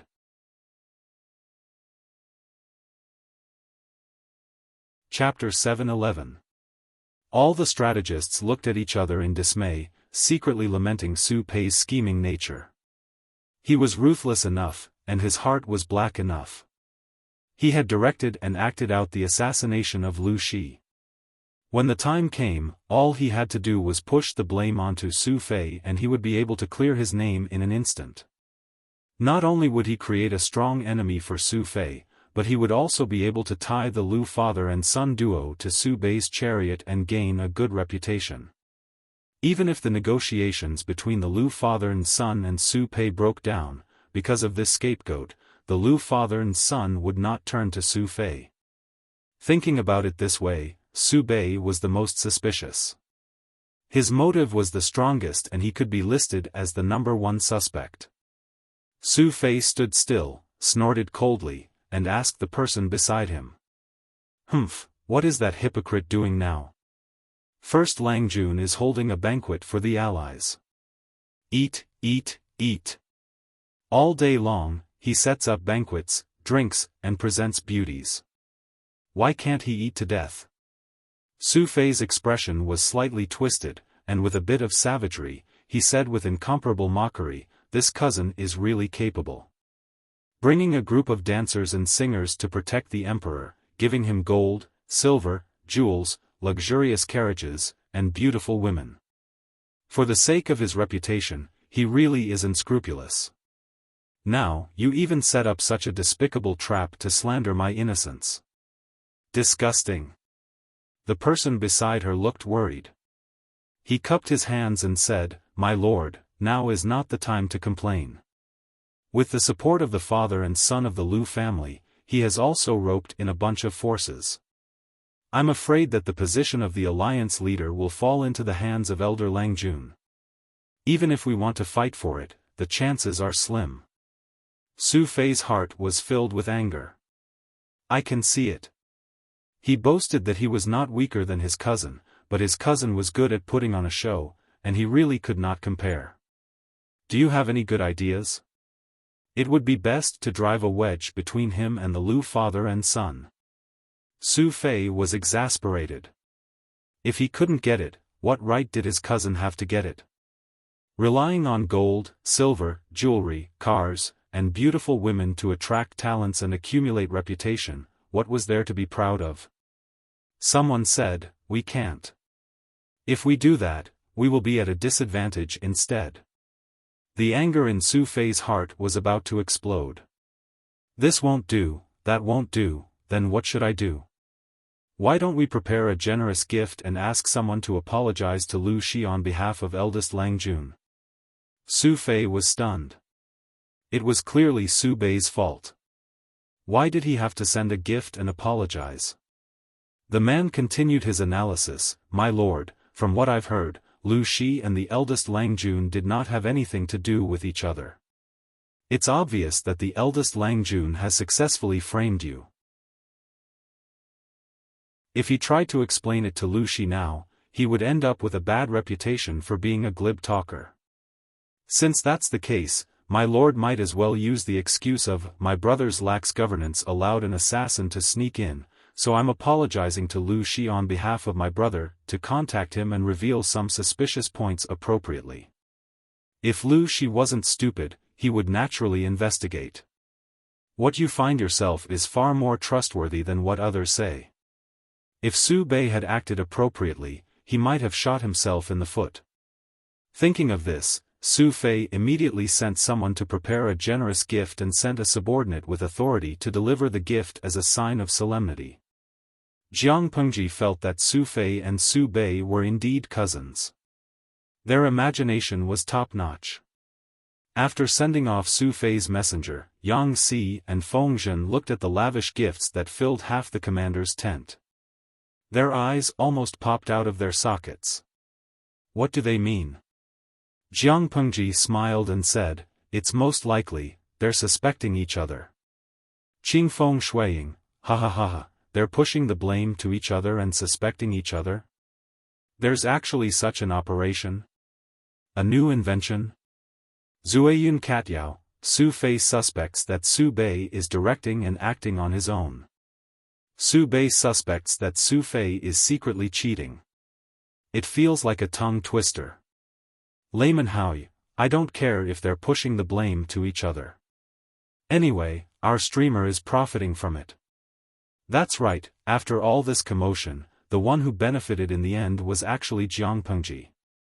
If the Su brothers knew the truth, would they shed silent tears? I keep having the feeling that today's alliance meeting will be a battlefield filled with the flames of war. Jiang Pengji clicked her tongue as if she was deeply moved. Yang Si and Feng Zhen glanced at each other. They could see the helplessness in each other's eyes. Shameless. If it wasn't for their lord secretly pulling such a stunt, the brothers wouldn't have fought so fiercely. Jiang Pengji was about to wash up and change into a new set of clothes when someone outside reported that Huang Song had come to visit. I heard that you were assassinated in Su Bei's tent last night. This time, Huang Song didn't bring Qing Jing along. Instead, he brought Feng Ju. Both of them were dressed casually. This time, they were also visiting in private. Jiang Pengji leisurely greeted Feng Ju. Then she said, I can die under a peony flower and become a ghost in a romantic way. What's the big deal about being assassinated? Huang Song, Su Bei had good intentions. He wanted to gift that beautiful dancer to me. Who knew that the beauty was poisonous? She was actually an assassin. Huang Song was speechless. Based on his understanding of Lu Shi, although he liked beautiful women, he had always restrained himself. He remembered that many years ago, when the three of them were still in Shangjing, the three of them would often hang out in brothels together. However, Lu Shi had never stayed overnight. At most, he would listen to songs and music. Unexpectedly, after a few years, Lu Shi had also fallen into depravity. He had become a playboy who lingered among the flowers. Feng Ju said, You don't seem like such a careless person. You actually dared to enjoy a beauty gifted to you by a stranger? Jiang Pengji said with lingering fear, Humans make mistakes, horses make mistakes. I was too careless. Last night was really thrilling. Huang Song also laughed and echoed, young and impulsive. Which man doesn't like beauty? However, everything has to be done in moderation. Don't go overboard. Huang Song and Feng Ju had only come over to take a look and make sure that she was fine. After exchanging conventional greetings, Huang Song and Feng Ju were about to get up and leave when Yang Si entered the tent with a stack of bamboo slips. Seeing that there was someone in the tent, he was startled. Seeing Huang Song's face, Yang Si's heart thumped. He had one foot in the tent and the other outside. He was hesitating whether to enter or leave. You. I seem to have seen you somewhere before. When Huang Song had come to visit, Feng Zhen and Yang Si had been dealing with the matters of setting up camp, so they had not met. Yang Si was strangely silent. Of course, he had met Huang Song before, but it had not been recently. Thinking back to that time, he had jumped ship and kicked Prince Changsho out of the way, tricked his old master, and left with his page boy. He had originally wanted to rely on Huang Song to see if he was a wise master. Who knew that the gatekeeper of Huang Song's manor would bully him and suppress Yang Si's visiting card? Later, Huang Song had chased after him on horseback. Yang Si's temper flared up, and he had arrogantly rejected the other party and even made up a fake name. He had continued to head north and fallen into Wei Si's trap. Step by step, he had been trapped by Jiang Pengji and Wei Si into a bottomless pit called overtime. Thinking about it now, he could not help but sigh.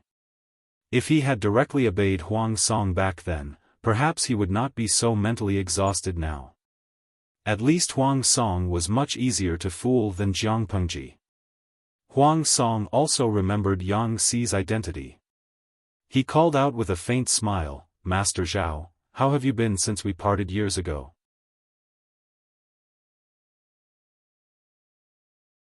Chapter 7:12. What's wrong, Jing Rong? Do you know Bogeo? Jiang Pengji could tell that there was something fishy going on between them. She felt that the atmosphere was not awkward enough, so she fanned the flames. Yang Si looked down and said, "Chief Huang, you've mistaken me for someone else. My surname is Yang, and my first name is Si." It was indeed Yang Si. The smile on Huang Song's face seemed to be brighter, but the anger in his chest was quietly ignited. "So it's Master Yang Si." Feng Ju secretly frowned and asked, "Are you working under Lanting now?" Yang Si replied, "Yes." The atmosphere became even more awkward. "I missed the opportunity to meet you back then, and I regret it to this day. Now that I know that you have a home to return to, I can finally put my mind at ease." Huang Song's words were both provocative and provocative. Yang Si refused to show weakness. "Fate has been decided. I hope Chief Huang won't worry about it. However, fate is really hard to say. If I hadn't seen Chief Huang in the tent today, I wouldn't have known that you and my lord are such good friends. May I ask, has the county chief changed the gatekeeper to this day?" If the gatekeeper hadn't used his power to suppress the visiting card, Yang Si wouldn't have waited for 3 days. Only a fool would continue to stay and wait for others if there was no reply in 3 days. Yang Si's reply made Huang Song even angrier. Jiang Pengji looked at the two of them and said to Huang Song, "Bogeo, look at what you're saying. You're like a resentful wife who was cheated on by a scumbag." Yang Si taunted, and Jiang Pengji stabbed him with a knife, dealing a beautiful critical hit. Huang Song recalled what he had just said, and his expression darkened. He gradually looked like the bottom of a pot. Yang Si explained with a smile, smoothing things over. "My lord, you've wronged me. If someone was cheated on, it shouldn't be Chief Huang." "Oh?" Jiang Pengji put on an expression as if she was listening to gossip. Yang Si told the story of the past to the point. These words were not only for Jiang Pengji, but also for Huang Song. Yang Si didn't want to rely on Jiang Pengji at first. He just wanted to meet Wei Xiai and collect his debt. He didn't expect Jiang Pengji to be overbearing and use both carrot and stick. Yang Si fell into the trap. There were many details that he didn't go into, but the listeners could imagine the scene in their minds, which made them unable to restrain their laughter. Huang Song's complexion improved as a result, and his anger gradually subsided. Huang Song was angry, not for anything else, but simply because Yang Si had thrown himself into Jiang Pengji's arms after dumping him. He was originally a sensitive and suspicious person. Because of Yang Si's matter, he had been brooding over it for many years. Coupled with Yang Si's sarcasm, how could he not be angry? Now that it was out in the open, he accepted it calmly. If he didn't accept it, would he have to break off relations with Lu Shi because of Yang Si? Or to make Lu Shi and Yang Si alienate each other for his sake? Huang Song felt that his relationship with Lu Shi wasn't that strong yet, so he didn't want to embarrass himself. The meeting was to be held at dusk, and the venue was to be provided by Su Bei. Because of the short distance, Jiang Pengji, Lu Shi, and Huang Song set off together and arrived together. Although they were father and son, Jiang Pengji and Lu Shi's forces were counted separately. Each of them was considered a force. Including Jiang Pengji, there were a total of 23 allied troops. Jiang Pengji had only arrived for 2 days, and the 2 days had been very exciting. Of course, she had no time to get to know the other forces. Each force had at least 10,000 soldiers, and at most 50,000 soldiers. Other than these large forces, there were also many small forces with only a few thousand soldiers. They formed small groups, and they could also occupy a place and have a little say. As the organizer, Su Bei sat at the head of the table. Other than the head of the table, the seat on the lower right was the most honorable. There was already a middle-aged man in a vermilion robe sitting there. Needless to say, he was the chief of Shanghai County, Wumashang. Seeing the situation, Lu Shi chuckled and sat down on the lower left without a care. Jiang Pengji followed him and sat down next to him. Since ancient times, the right was the most honorable. The seat on the right was always slightly more honorable than the corresponding seat on the left. Jiang Pengji sat next to Lu Shi, and the second seat on the right was empty. Su Fei sat there unceremoniously. The meeting had not yet begun, but the scene was already filled with the smell of gunpowder. This time, Jiang Pengji did not bring Feng Zhen and Yang Si. Instead, she brought Li Yun and Dian Yen. The meeting was a place that required brains, but it was also a place that required fists. If they could not come to an agreement through words, they could directly fight. Li Yun sat in the second row and quietly looked around. He lowered his voice and said, "My lord, there are so many people." The venue of the meeting was extremely large.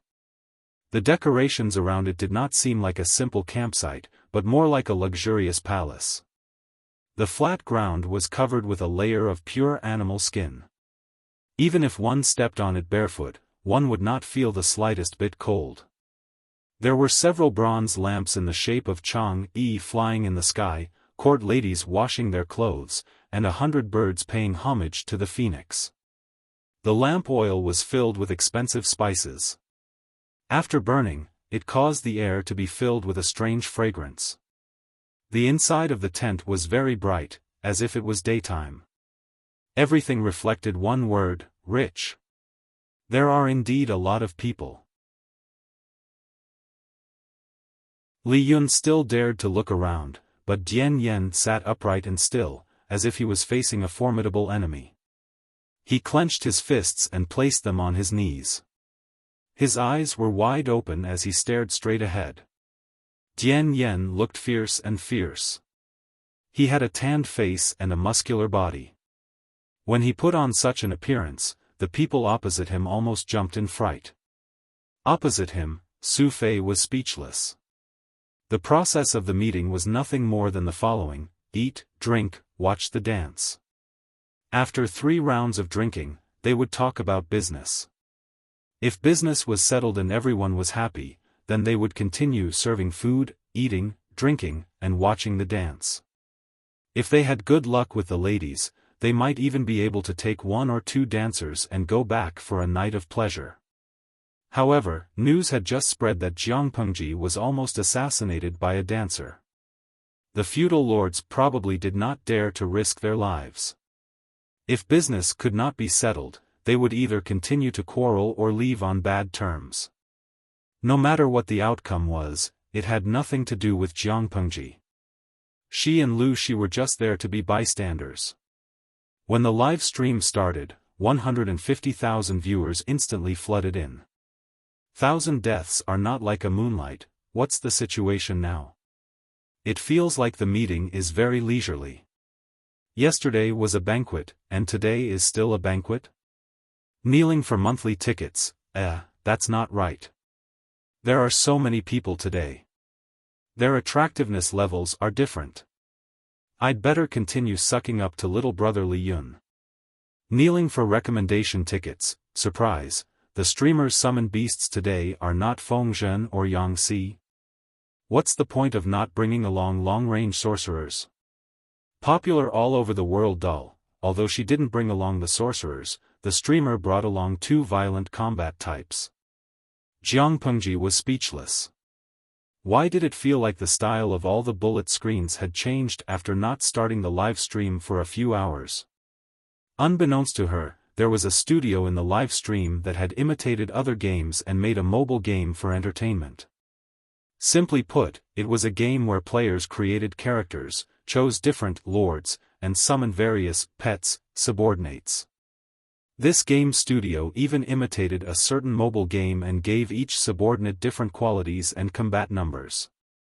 Because of the popularity of the live stream, the game had just been launched and the number of downloads was shockingly high. Currently, the 2 most popular pets were Wei Xi of the sorcerers and Li Yun of the combat types. The reason?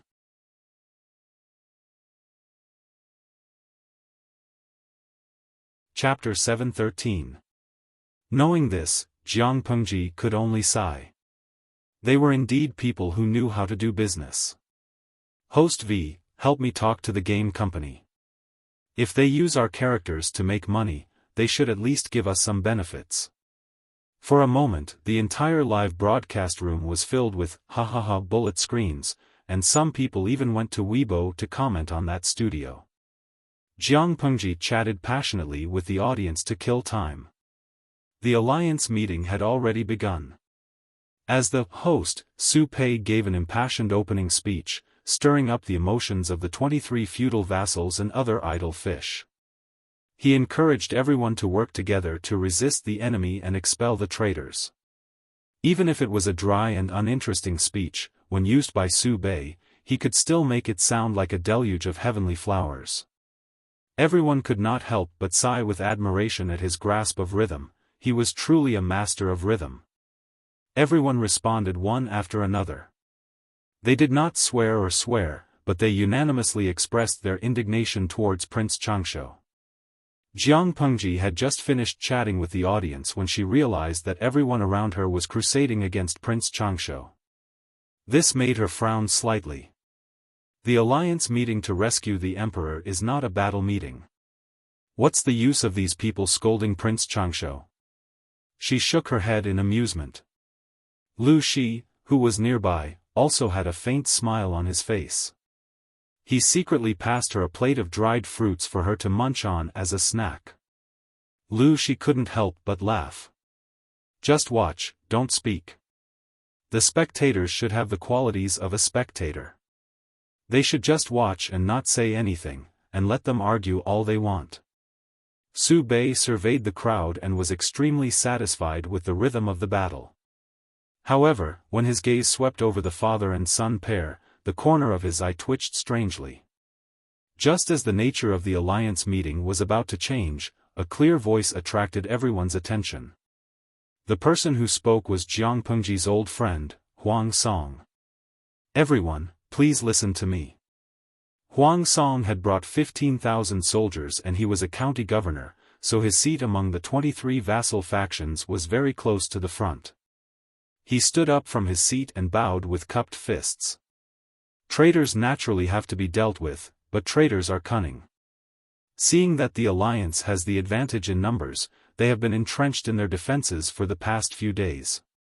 1 or 2 days is fine, but as time goes on, I'm afraid there will be changes. Someone retorted, what other variables can there be? How can a 400,000 strong army not be able to deal with Prince Changsho? Prince Changsho is a traitor to the country. If we don't kill him, we won't be able to pacify the people. Prince Changsho will definitely be terror-stricken when he hears of this.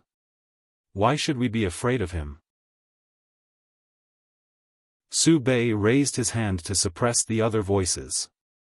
He asked warmly, why does County Chief Huang say such a thing? Huang Song replied, before the troops and horses move, the provisions and fodder move first.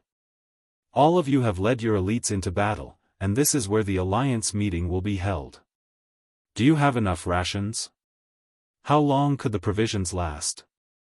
Prince Changsho has Zhangzhou to rely on and the Meng family of Zhangzhou is in cahoots with him on the outside. He has sufficient troops and rations. If he fortifies the walls and clears the fields, he will not come out and fight us to the death.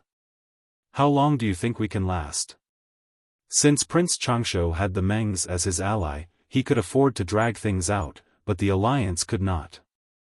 Many people's expressions changed when they heard this. The local tyrants were not afraid of squandering money. Fighting a war was like throwing money away. Some people were short of money and had weak families. They could not afford to fight a long war. Thinking of this, the voice that was clamoring just now suddenly became mute, unable to stifle even half a word. Huang Song smiled and asked another question. Marching to war is not child's play. There are many things to pay attention to when it comes to arranging troops and formations. There are 23 forces present, and each has their own way of fighting.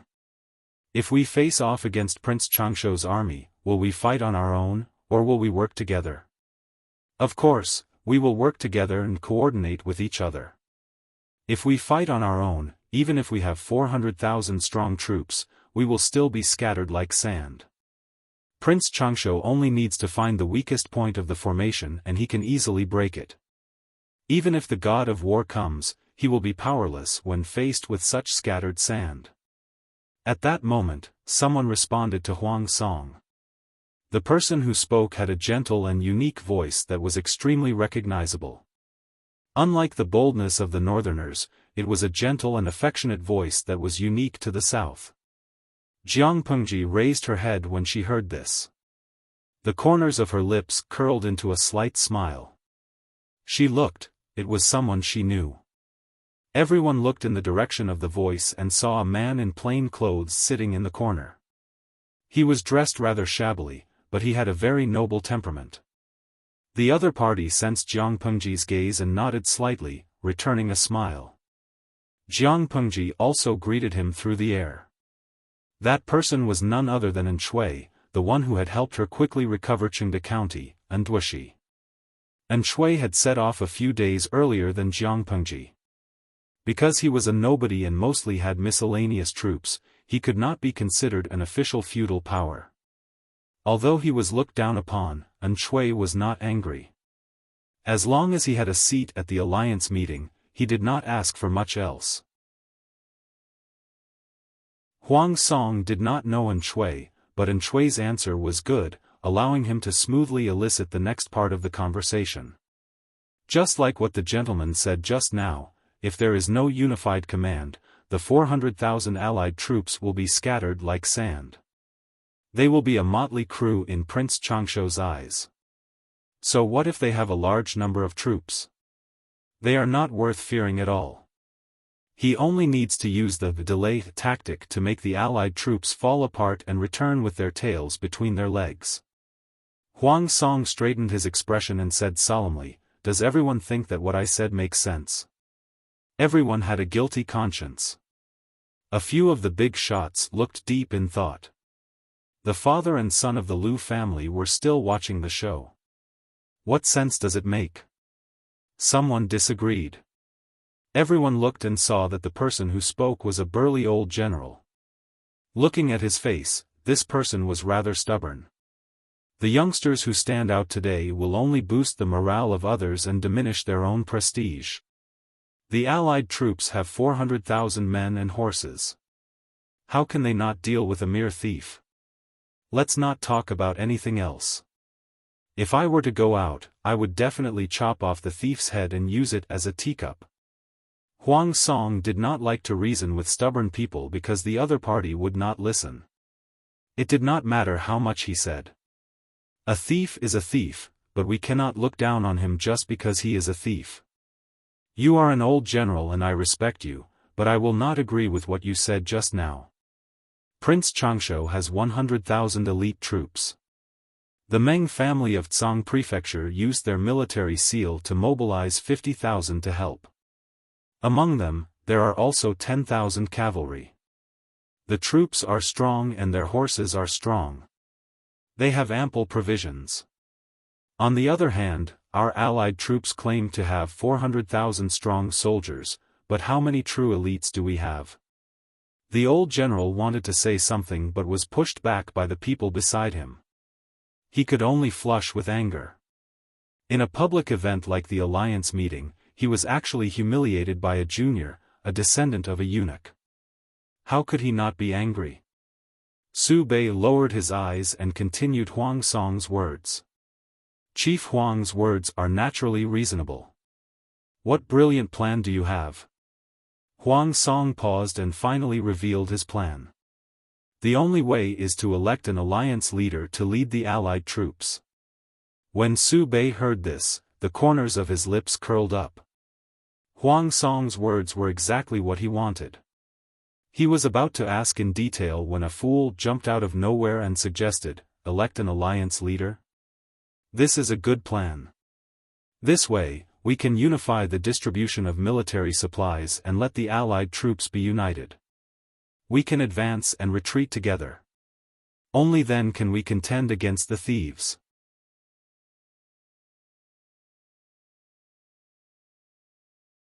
Chapter 714. For the powerful feudal lords, this suggestion was beneficial, but for those with poor family backgrounds, the disadvantages far outweighed the advantages. Military supplies would be allocated and rations and resources would be supervised by others. Everyone was afraid of being at a disadvantage. Jiang Pengji almost choked. She hurriedly gulped down a pot of water to calm herself down. The person who suggested this is a bit naive, really, this suggestion was terrible. Not to mention others, even Li Yun and Dian Yen could tell that it was unrealistic. Their own troops, their own rations, their own horses. Why should they be under someone else's control? It was undeniable that there were saints who were willing to do so, but the allied forces all had their own plans. They haggled over every cent, so why would they be willing to be at a disadvantage? Even if they all agreed, their family backgrounds and assets were different. What if they withheld a portion and reported a false number? It had to be said that this idea was too naive. The difficulty of actually carrying it out was as high as the heavens. Jiang Pengji curiously looked in the direction of the voice. She realized that the idiot who had spoken was sitting behind Yang Jian. He was probably one of Yang Jian's men. Sit down, unfilial son. You have no right to speak here. Yang Jian's old face was flushed. He was so angry that he looked extremely ashamed. Jiang Pengji understood. So this idiot was Yang Jian's son. It was truly a misfortune for the family to have such an innocent son. Father? Son. Yang Tao didn't know what he had done wrong. He stammered, feeling a little guilty. He wanted to ask where he had done wrong, but he was afraid that his question would be too stupid and incur his father's wrath. Sitting next to Yang Tao was a handsome young scholar who forced a smile on his face. Zhengzi, sit down. The young scholar secretly face-bombed. How could such a stupid and naive fellow be his friend? Yang Tao shrank his neck. He looked pitiful.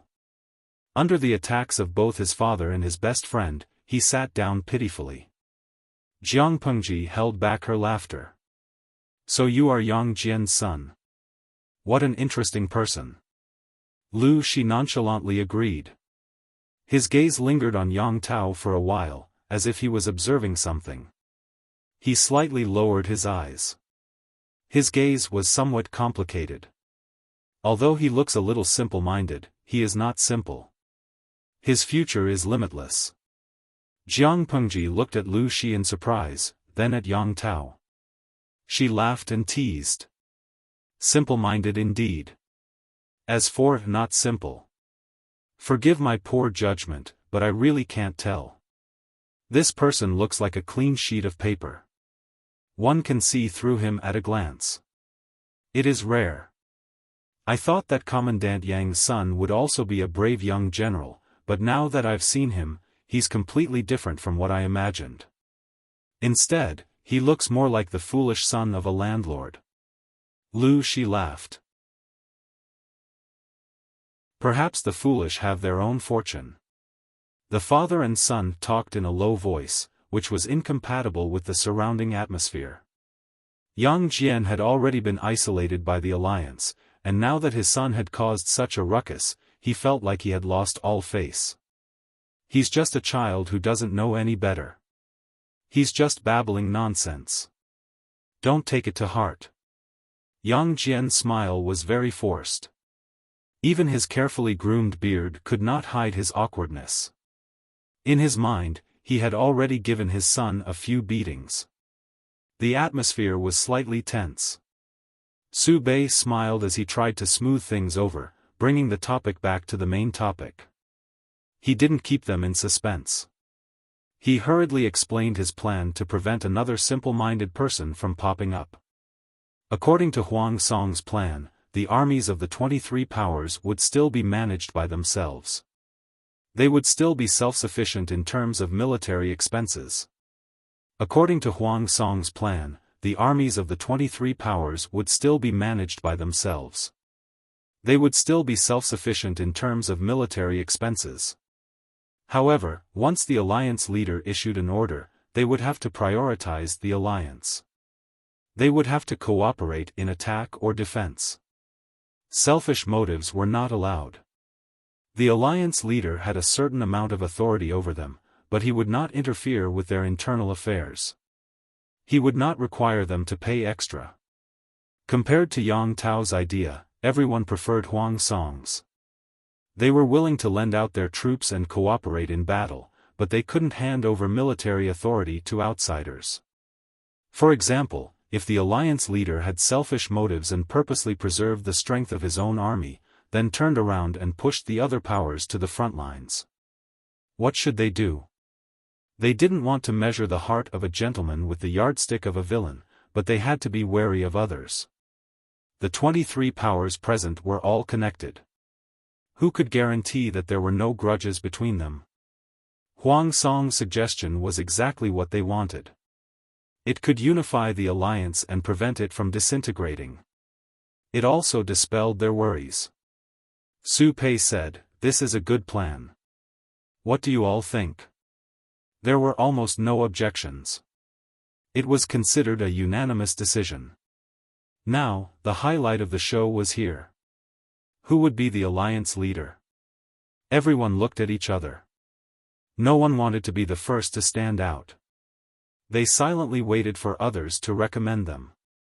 Yes, they were waiting for others to recommend them. Everyone present was a big shot. Why would they act like they were trying to sell their melons and boast about themselves? Even if they were itching to get a megaphone and shout, choose me," on the surface, they would still decline in a reserved manner. In Jiang Pengji's words, this was pretentious. People who were modest did not behave this way. Jiang Pengji thought that the first to stand out would be Huang Song. She didn't expect someone to be one step ahead of him and speak first. "I think that County Chief Wu Ma of Hu County is the most suitable candidate for the alliance leader position." The person who spoke was Shui.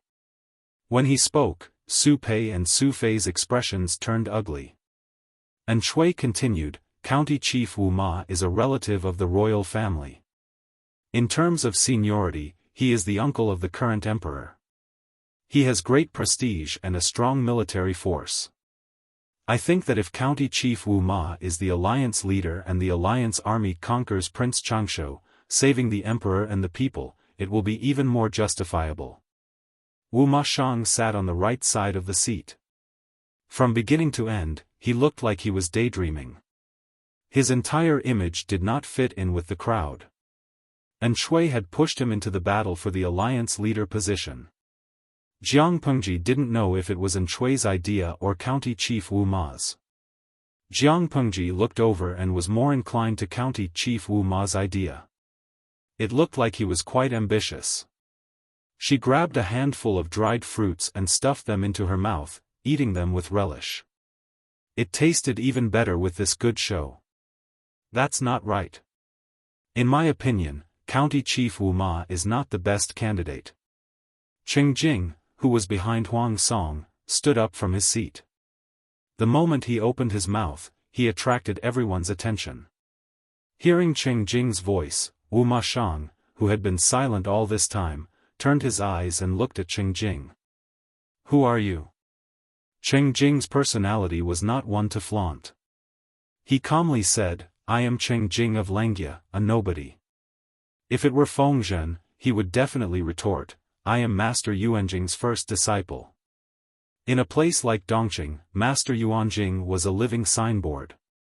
With his name on it, one's value would rise. Wu Ma Shang looked away.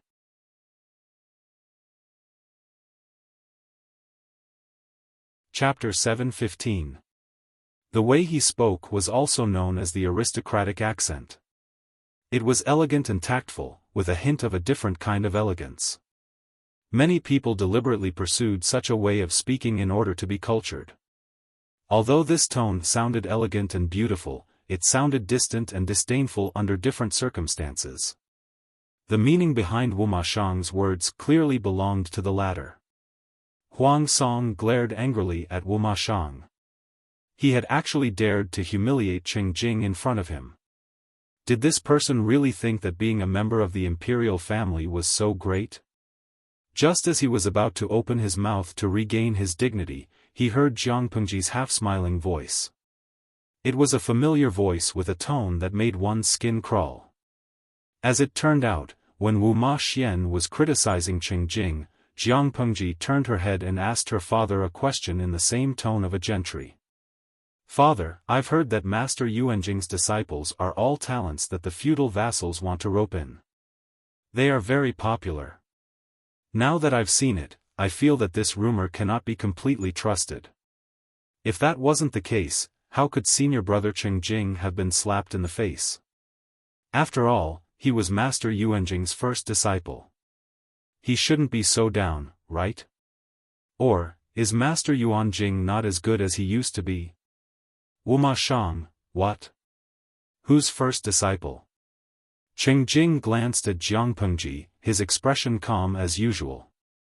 There is a reason why Jing said that County Chief Wu Ma is not the best candidate. Let me ask all of you, which traitor is it that has shaken the foundation of the country? That person used his status as a member of the imperial clan to attempt to encroach on the throne and bring chaos to the nation. It might not be appropriate for Chief Wu Ma to become the leader of the 400,000 allied army. What if the traitors bite back, slandering us for not coming to the rescue of the emperor, but for gathering the masses to rebel, to establish a new ruler? What should we do then? These casual words made Wu Ma Shang's face turn as black as the bottom of a pot. This person could no longer maintain his original noble bearing and glared angrily at Qing Jing, as if he wanted to stare 2 holes in his eyes. Jiang Pengji secretly gave Qing Jing a thumbs up. This brother's words were extremely vicious. Qing Jing and Wei Ci were indeed Master Yuanjing's disciples. The senior and junior brothers were of the same lineage. Usually, they did not make a sound, but when they made a move, it was fatal. It was a dark heart passed down from generation to generation. Begging for monthly votes on my knees, Qing Jing versus Wu Ma Shang, Qing Jing wins. Qing Shan Mujio, it was a clean win. He struck his opponent out 3 times. Qiu Zipio, when An Shui mentioned it, I also felt that Wu Ma Shang was the most suitable candidate to be the leader. After all, his status and experience are there for all to see. However, when it was Qing Jing's turn to speak, I was speechless. Qing Jing's battle prowess was off the charts. He had directly pinned Wu Ma Shang to the ground and cleanly stripped him of his right to compete for the position of alliance leader. I don't know if it's just my imagination, but Qing Jing seems to hold a grudge. Do you guys feel the same way? He felt that after today, the magical follower pet, Qing Jing, was going to be famous. Wu Ma Shang had used disdainful words and attitude to humiliate Qing Jing, and Qing Jing had immediately responded. An eye for an eye, a tooth for a tooth. You deliberately humiliated me, so I directly stepped on your weak spot. The slap in the face came too quickly, like a hurricane. Before the audience could react, Wu Ma Shang had already been sent out of the competition stage. Qing Jing had already given his word, so no one dared to go against his wishes and recommend Wu Ma Shang again. As the first person to recommend Wu Ma Shang, An Shui was not angry. It was as if he had not said what he had said earlier. As the host, Su Bei gave Qing Jing a look of praise. He was surprised. If Lu Shi had not mentioned it, he would not have known that Master Yuanjing's disciples had already entered officialdom. He had already met 2 of them in such a short time. One assisted Lu Shi, the other Huang Song. Wei Ci's drawing skills shocked him. Qing Jing had a sharp tongue and hit the nail on the head. Su Bei was both happy and regretful. Such a talent was not his. An Shui's recommendation of Wu Ma Shang was reasonable and well-founded. Su Bei had been worried for a while. After all, Wu Ma Shang was a member of the royal family. If the other party was determined to fight, the competition would be very strong. Unexpectedly, Cheng Jing had appeared midway and directly killed Wu Mashang's right to participate in the competition. Su Bei found him very pleasing to the eye. Master Cheng has thought things through thoroughly. Do you have a suitable candidate in mind? Cheng Jing lowered his eyes, his gaze drifting to Jiang Pengji. I believe that in terms of ability, prestige, and experience, Lu Shi is the best candidate. Cheng Jing did not say that Lu Shi was the best person. If Lu Shi was not willing to be the alliance leader, everyone had other choices. Jiang Pengji raised her eyebrows. Was Cheng Jing trying to stir up trouble? She secretly glanced at Cheng Jing, who was also looking at her. Cheng Jing nodded slightly at her, a friendly smile on his face. Naturally, Lu Shi would not take the blame. He tactfully declined, expressing that he was not suitable to be the alliance leader. At the same time, he flattered Su Bei and Su Fei. He was impartial, making it difficult for others to figure out his stance. Su Bei secretly broke out in a cold sweat, afraid that something unexpected would happen. If Lu Shi changed his stance at the last minute, his painstaking efforts would go down the drain. When he looked at Jiang Pengji, she gave him a look, indicating for him to be at ease. Only then did Su Bei's anxious heart calm down. Lu Shi kicked the ball out, but he also circled out the candidates, Su Bei and Su Fei. Everyone present was shrewd. Before the start of the alliance meeting, the Su brothers had made frequent moves. They all knew in their hearts that the battle for the alliance leader would be decided between these two. A snake could not live without a head. No matter how they wrangled, there had to be an alliance leader. Su Bei had a group of supporters, but Su Fei also had his own fans.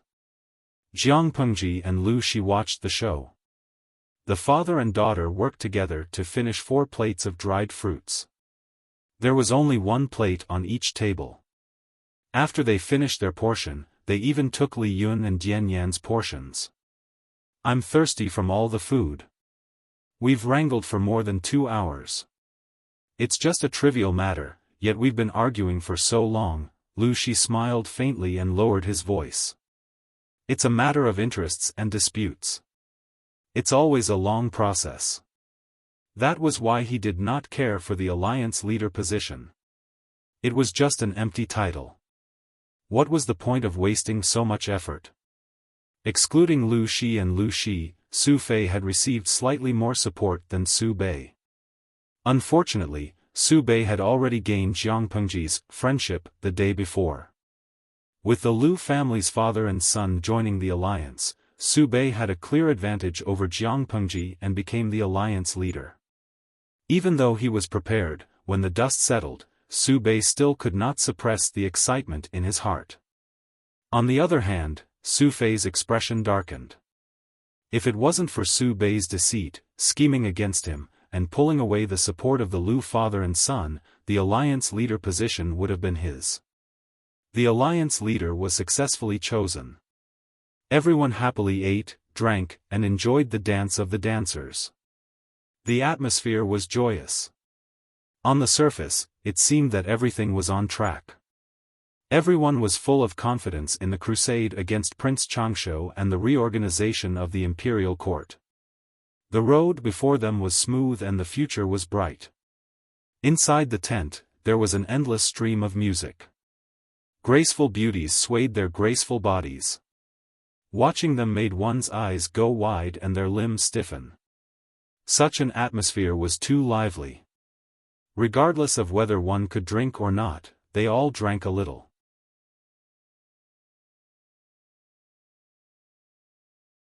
Chapter 7:16. After embarrassing himself, Yang Tao obediently sat in the background.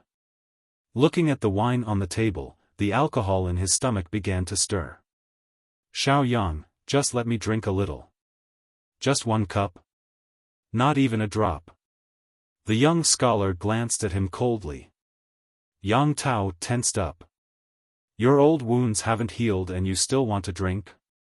Yang Tao lowered his head and looked at his father, Yang Jian, who was sitting in front of him, gulping down wine. He seemed to be in a bad mood. "Father, your arrow wounds haven't healed yet. You shouldn't drink right now." Yang Jian glared at him. "Little brat, now you have the guts to mind your father's business?"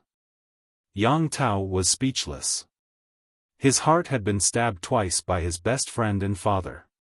His heart was broken. The young scholar Yang Tao, called Xiao Yang, held his wine cup and observed the scene around him. Everyone was drunk and the atmosphere was very lively. In comparison, the people around Yang Jian treated him like air. They looked everywhere but at him, obviously isolating him. Yang Jian's drinking had something to do with this. The young scholar squinted his eyes and snorted with disdain. Even though the leader of the alliance had been elected, it didn't change the fact that everyone had their own agenda. He wasn't optimistic about the outcome of this rescue mission. Otherwise, why wouldn't everyone seriously discuss the plan after the leader was elected? Instead, they were drinking and having fun. As he thought about it, he keenly noticed that someone was staring at him. After searching for a while, he finally found the source of the gaze. It was Lu Shi. The middle-aged man sitting on the left smiled at him in a friendly manner. The young scholar was suspicious. "Xiao Yang, I just saw Governor Lu smiling at me," Yang Tao whispered to his best friend. The young scholar frowned and suppressed his suspicions. "Yeah. Governor Lu is just as I imagined. A gentle and kind person. A long time ago, Lu Shi was still the governor of Hu County. Zhangzhou's East Gate County had a food shortage and had to rely on Hu County's food to survive. Therefore, Yang Tao had a good impression of Lu Shi. He always believed that he was a good person. If Yang Jian knew what his son was thinking, he would definitely vomit blood. How was Lu Shi a good person? Did he send food for disaster relief for free? That was all because Yang Jian had paid a price for it.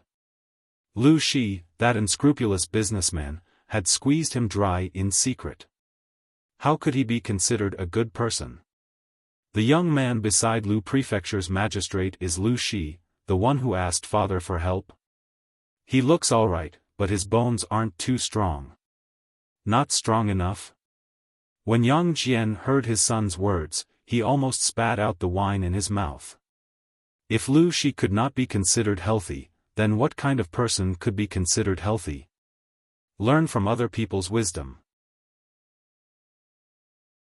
You're already an adult, yet you only know how to write your own name. Yang Tao, who had been ridiculed by his father for no reason, was speechless. It's okay, I have Xiao Yang anyway.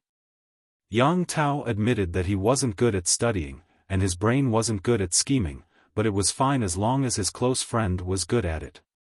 To put it in more modern terms, Yan Lin was Yang Tao's external brain, and this was a one-to-one match. The banquet lasted until the middle of the night. Most of the people in the tent were drunk. Jiang Pengji also drank some wine and prepared to get up to change her clothes. Magistrate Lu. As soon as she stepped out of the tent, she realized that someone was following her. She couldn't help but stop. You are? She squinted her eyes and realized that it was the young scholar beside Yang Tao. I am Yan Lin, courtesy name Xiao Yang, the young scholar said. Magistrate, when do you plan to return the man you borrowed? Jiang Pengji crossed her arms and asked him in return. Why? It hasn't even been 2 days, and County Military Chief Yang is already rushing me? Yan Lin said, the county military chief didn't rush me. It was my idea. I think Qi Kuang is a good person. I'm afraid he won't return him. I don't think County Military Chief Yang will mind if a centurion stays or goes. Borrow? She always took. Even if she borrowed, she would never return it. Yan Lin frowned. Jiang Pengji's words had confirmed his speculation. Magistrate Lu is still stuck in the north, and his footing isn't stable. Yet he's already thinking about the south, where there's plenty of water. He was eating from his bowl and looking at the pot, but he was still thinking about the one that hadn't been put into the pot. Everyone should have dreams. Can't I prepare for a rainy day? Jiang Pengji said with a smile. The water army will come in handy sooner or later. Magistrate Lu, you have great ambitions, Yan Lin said. If you don't have ambitions, what's the difference between you and a stranded salted fish? Jiang Pengji suddenly thought of something. She said, instead of testing me, Mr. Yan, why don't you help County Military Chief Yang find a way out? He's someone Prince Changsho promoted, so the Alliance is afraid of him. But he's already on the same boat as the Alliance. In Prince Changsho's eyes, he's betraying his master. If Yang Jian is pushed to the vanguard position, you have to be careful. She wasn't afraid of anything else, but she was afraid that Yang Jian would be used as cannon fodder by the Alliance to test Prince Changsho's combat power. Yan Lin's face darkened. He knew that Jiang Pengji wasn't lying. He'd been worried about that recently. Thank you for the reminder. No problem. Jiang Pengji and Lu Shi ate their fill. The father and daughter brought a group of guards with them and prepared to leave. On the way, Li Yun, the honest child, said, My lord, I feel that something's wrong with this alliance meeting. Jiang Pengji asked him, what's wrong? Why did they only choose one alliance leader? Why didn't they discuss how to split the troops, how to save His Majesty, or how to resist Prince Changsho? As Jiang Pengji's military officer, Li Yun was young and inexperienced. Even though he was full of doubts, he didn't dare say anything. After all, not everyone was as naive and pure as Yang Tao. Tian Yan followed behind. I also feel that something's wrong, but I can't pinpoint what's wrong, Jiang Pengji explained with a smile. Everyone has their own plans. They're all very shrewd. Whoever takes the vanguard will sacrifice more. Who would be willing to suffer such a loss? Who wouldn't want to take advantage of the situation if they could take advantage of the situation?